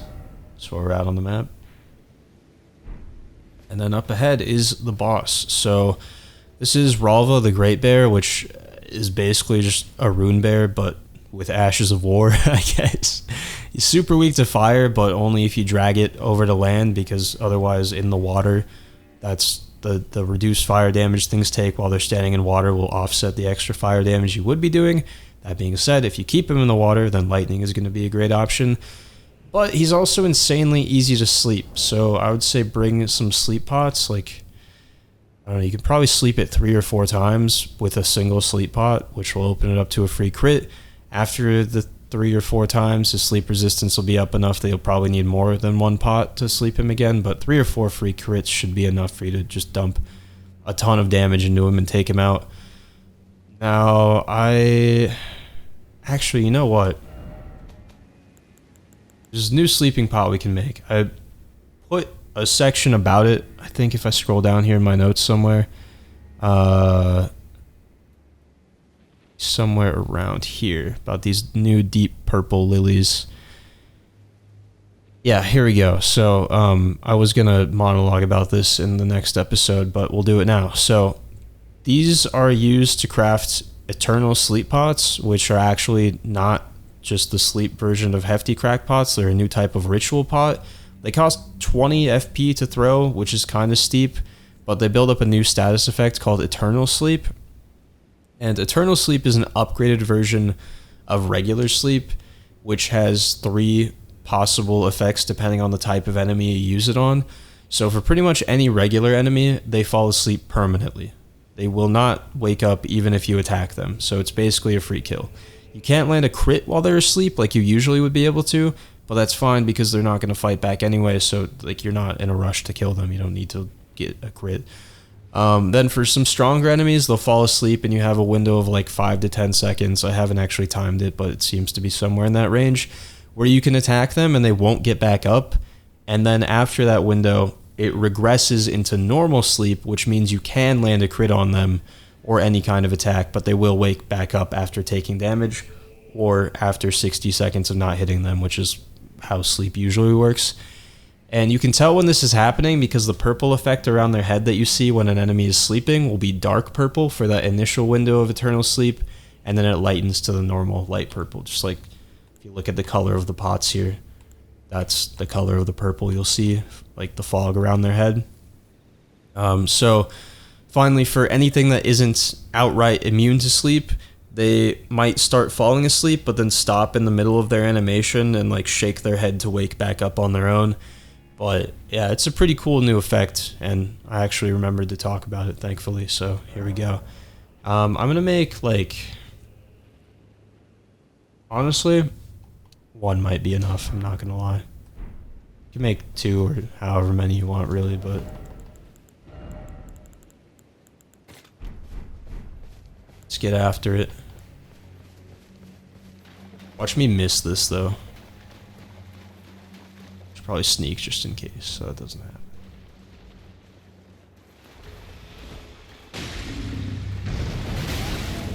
Alright, so he's going to sleep. So we got, like I said, like 5 to 10 seconds before he'll go back to normal sleep. So you can just lay into him here. And then now he's normal sleeping. Get that crit because he's just about to wake up. Pretty sick. I'm out of FP, unfortunate.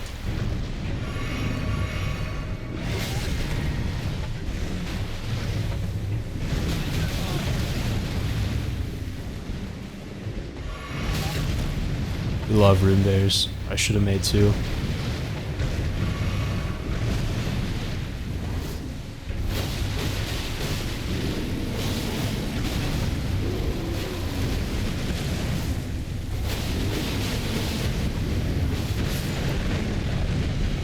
Down he goes.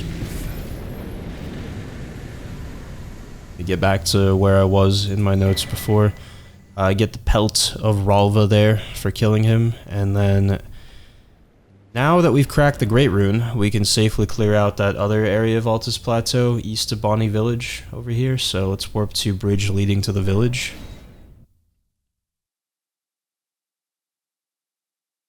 The name of this grace really bothers me because, like, you could come from this way. You could get through Shadowkeep, technically, come this way, but I feel like 99% of people, this is the bridge leading away from the village. But it doesn't matter. Throw on 3 hefty furnace pots. We just got some furnace visages and a bunch of members of Mesmer, so you should be able to craft a few, no problem. Same deal as usual. Are we holding any? Yeah, we have 1 still, so I'll craft 2 more. What was I gonna say? I don't know. It doesn't matter. Into the woods. Nice little cough mid-word. Hell yeah. Lock in, dude. Pretend you're not sick. Finish the video. Teardrop Scarab over here. Gives you the Ash of War Raging Beast. And then just up ahead, if we follow the path, there's going to be a little tunnel, and right outside of it we will find a Furnace Golem, which is what these pots are for. Jump up the Spirit Spring right next to it.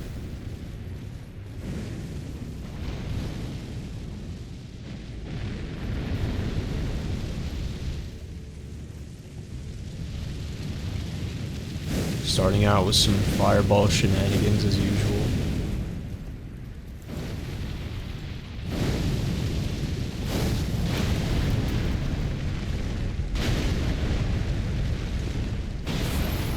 And down he goes. Cerulean Sapping cracked here, and a Furnace Visage, of course.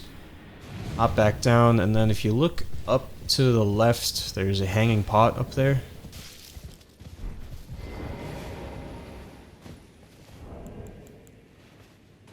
Shackle it down.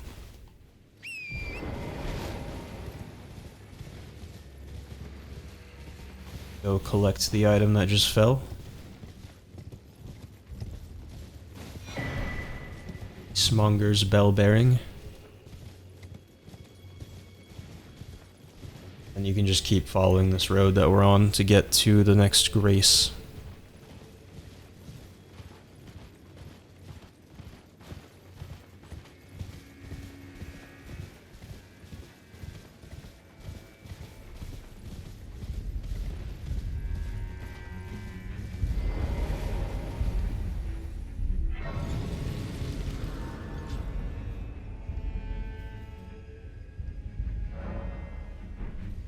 Alright, so from here, if you go up this hill to the east, you see this very tall tower.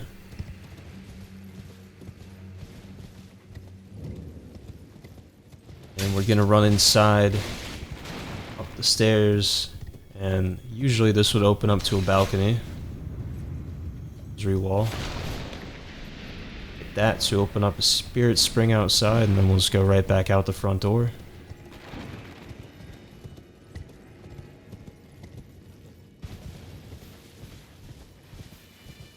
Take this up to, not quite the top, but to the top of these stairs.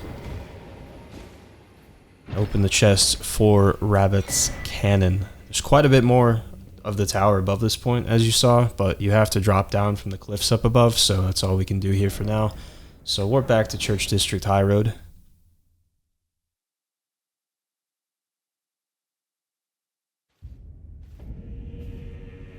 And we'll set the time to night.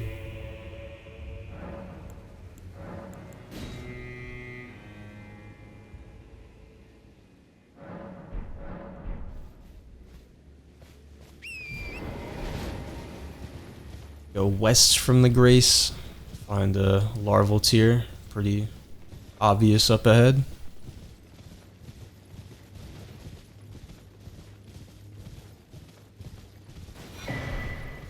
And then we'll go south, and there's a path around here somewhere. It's kind of dark.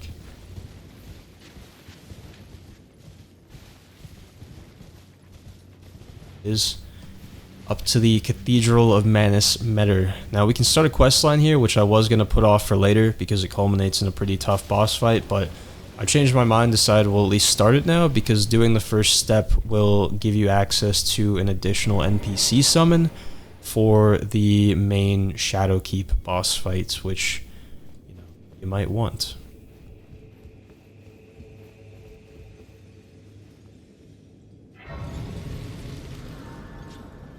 So we'll grab that grace, open these double doors here.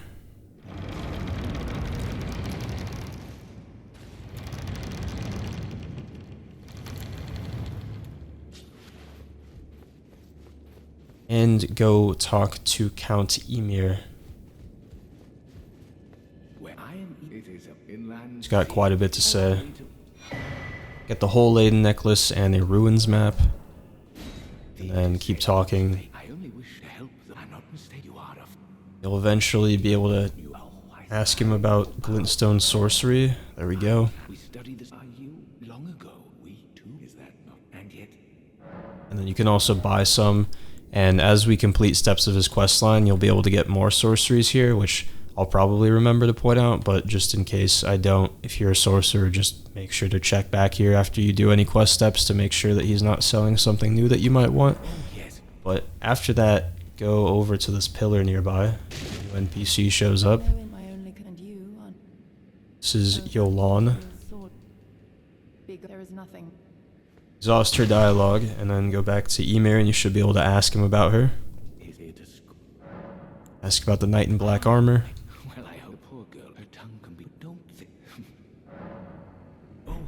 And then we can go do the actual quest steps. So warp down, or warp to Finger Ruins of Rhea, way down here by Cerulean Coast.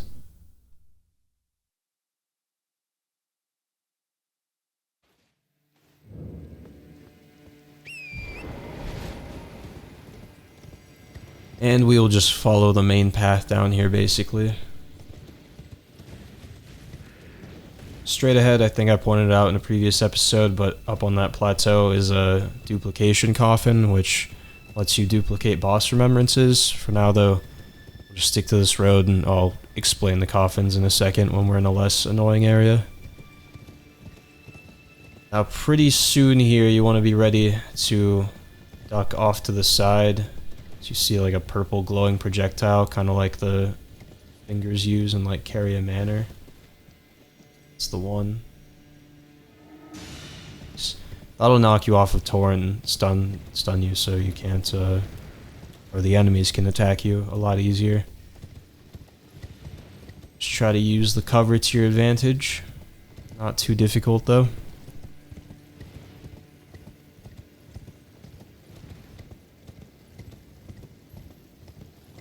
And in the middle here, we can ring the bell.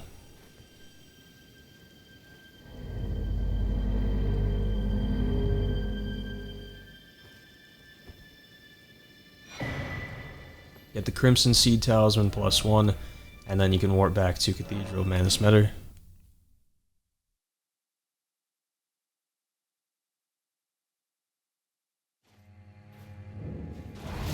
I did not mean to do that. I'm sorry about all your furniture.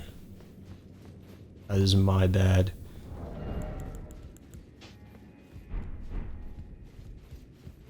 So talk to Ymir now that we've ran that bell.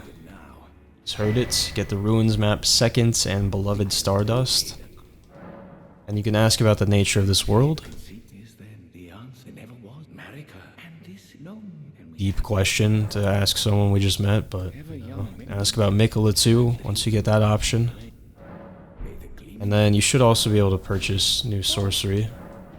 There you go, Glintstone Nail and Glintstone Nails. And then go over and speak to Yolan again and exhaust her dialogue. She basically says that she's cool with us now because Count Ymir is cool with us. And doing that will unlock her as an optional summon for the final boss of Shadowkeep later. Now, if at any point between now and when we actually work on this questline next, you come here and find Ymir not sitting on the throne, you might get the option to interact with the throne, and it'll open up an area that we'll be back for later with an NPC invasion. I would recommend either just not doing that or drinking a twiggy cracked tear using a sacrificial twig before you go down there, because it seems like you only get one shot at killing that invader if it like the opportunity presents itself early, and you can't get back down there to get your runes if you die. So just a heads up. Let's go back outside the front door. Later on, when you're like sort of meant to do that fight, then you can go back down there, but I think sometimes you just get access to it too early, I think. I don't know. We'll go out here to the right and sort of follow the edge of the water.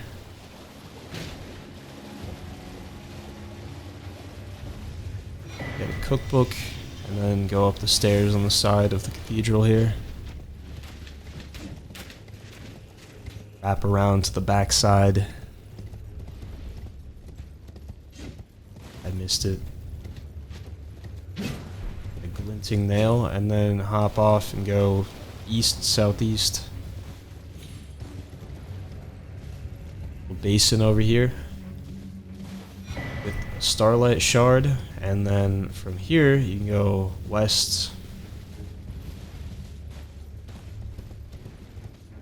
jump down into the water, and there is another duplication coffin here. So this is a better, safer time to talk about it, I think.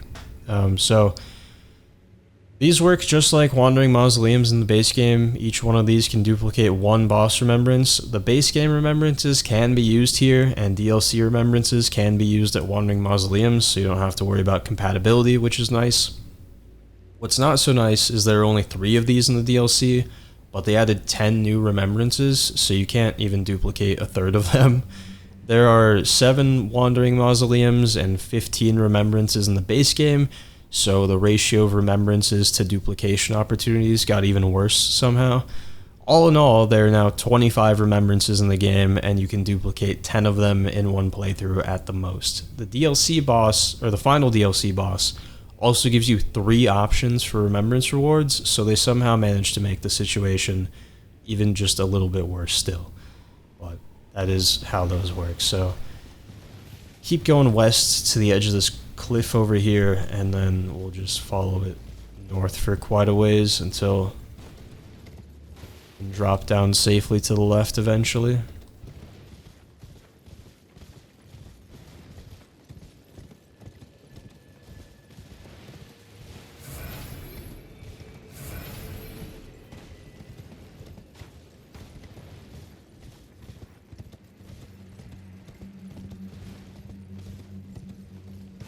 That should work, and then we'll go all the way back down to the south.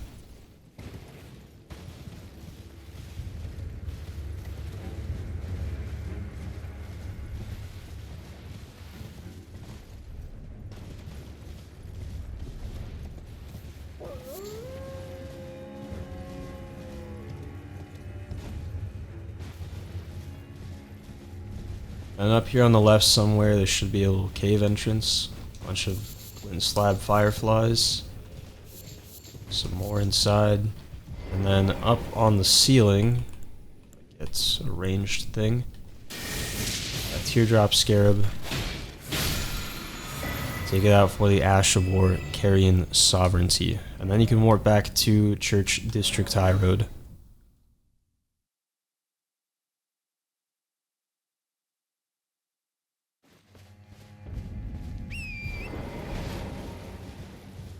And you can sort of follow the road northwest towards that tunnel entrance over there, but we're actually going to ignore that for right now and go up here to the left.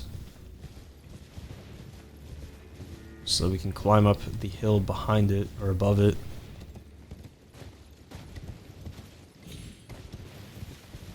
Turn hard right at the top.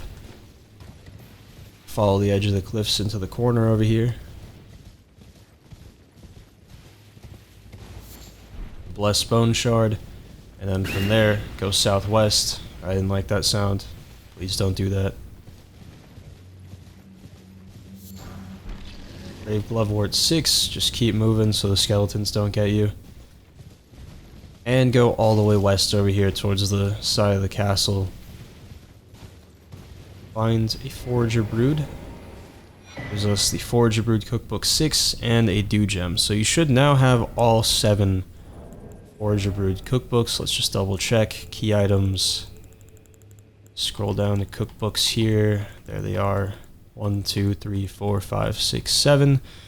So if you're missing any, it would probably be faster to look up the specific one you're missing rather than rewatching all my videos. But if you don't have anything better to do, then you know the extra views are always appreciated. I mentioned before that the only quest line we still weren't technically ready to keep moving with after the Great Rune breaks is Moor's, so I recommended avoiding talking to him until you got up here to get this last cookbook singular. Since if you choose the wrong option when we go see him now, he'll move on or potentially die, and either one of those will lock you out of interacting with these Forager Brood guys. So with that, we're just about done with everything I wanted to do in Scadu Altus, except for checking in with all the NPCs again.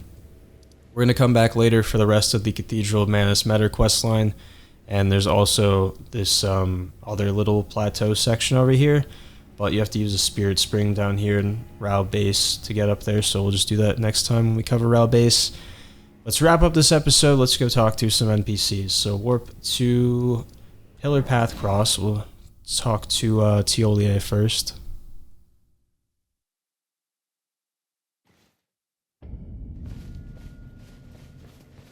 Oh, are you not affected? I'm feeling resistant. Now would also be a good time to buy anything you want from Tiolier. Most of his items are like consumable crafting material type stuff, but I'll definitely grab the deadly poison perfume bottle since it's an actual weapon. Just give me. And you can rest and try to talk to him again. I guess before you speak to him again, I should mention one thing. There are technically 2 things he could say here. If you go to the Stone Coffin Fissure early, that's that area that was like locked by Mikola's seal down here in Cerulean Coast. So if you broke the Great Rune, which will unlock that seal, and then went into Stone Coffin Fissure, cleared it, killed the boss at the end, you would be able to tell Tiolier here about Saint Trina's whereabouts, and he'll tell you he's going down there to check it out. However, if you just speak to him again here without telling him that, he'll just say that Moore told him something about going down there, and he'll go anyway. So the end result is exactly the same, but if you wanted to go clear that area first in a future playthrough to hear some different dialogue here, that is an option. I'm feeling resistant. And you might have to rest a couple times here. Hopefully he'll tell us that he's heading south. I had something I'm heading. Yeah, here we go. That must be. So there you go. Like I said, he's going because Saint Moore told him to. Next warp to 3 Path Cross. We'll talk to Freya.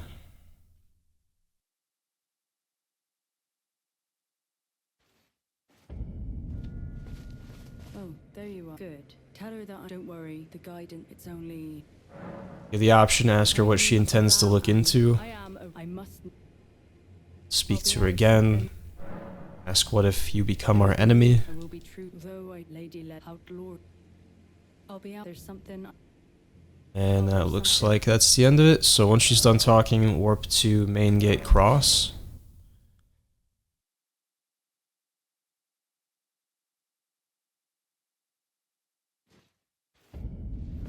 Speak to Sir Ansbach first for some crazy dialogue.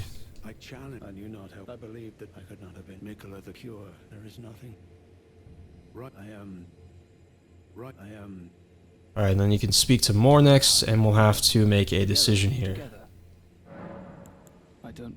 Our mother, she did. We. So he'll eventually ask, must we be sad forever, which gives us a few options to answer. First of all, if you pick I don't know, nothing will happen. So if you talk to Tiolier before the Great Rune broke, but haven't gotten the black syrup from Moore yet somehow, or if you haven't gotten all the Forager Brood cookbooks yet, then I would just pick I don't know until you're ready.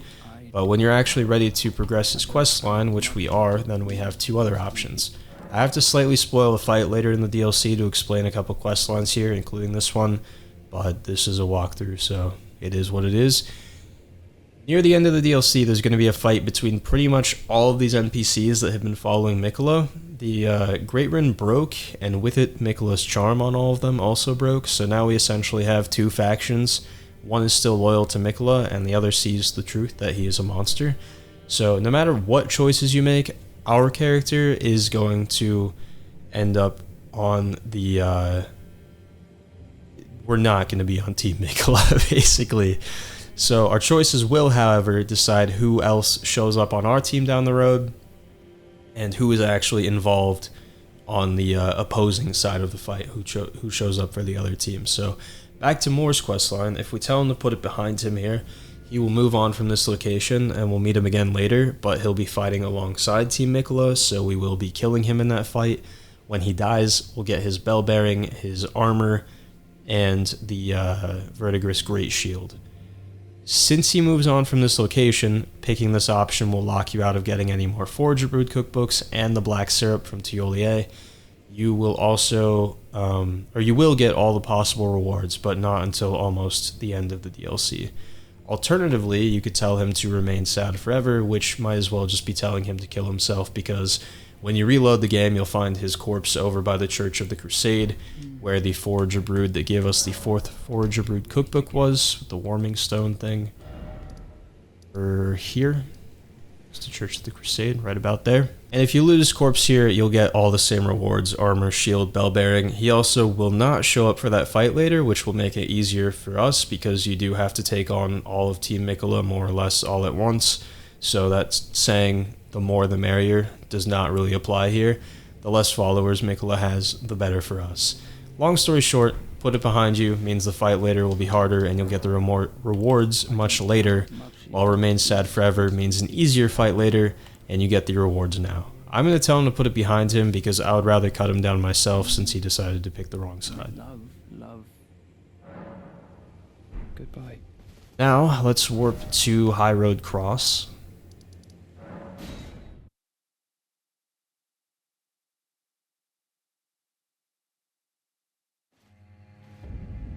Speak to Hornsent first. Do you presume I must uphold then, and surely?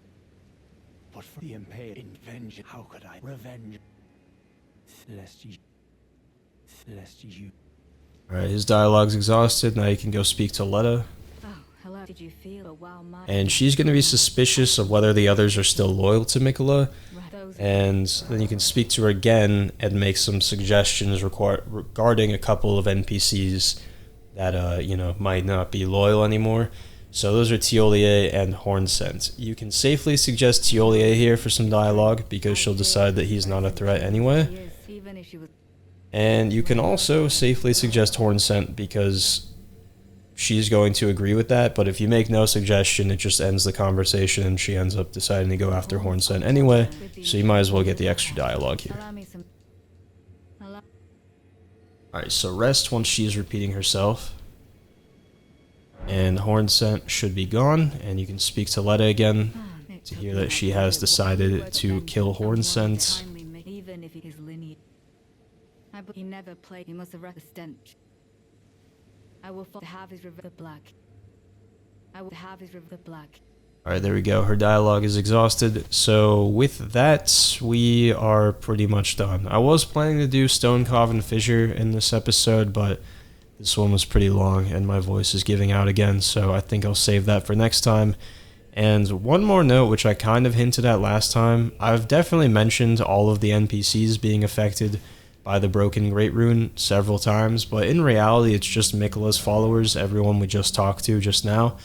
Egon is really just off in his own world dealing with dragon problems, and the Dragon Priestess is really just tied to that, so there's nothing to worry about with them. Their only connection to any of this is potentially Tiolier's concoction, if you did want to go with the option of giving that to the Dragon Priestess, but that's totally up to you and what rewards you want with that questline. I'll explain all of that again when we get to that. The point is, if you ever play through the DLC again in the future, all the NPCs we just talked to are the ones that you want to make sure you complete all their interactions before approaching Shadowkeep and triggering the broken Great Rune. And the other thing with that is, if you want to just go do the Egon and dragon stuff early, there's no harm in doing that. You're not going to mess up any other quest lines. So With that, thank you for watching. Hope you found this useful, and I will see you in the next episode.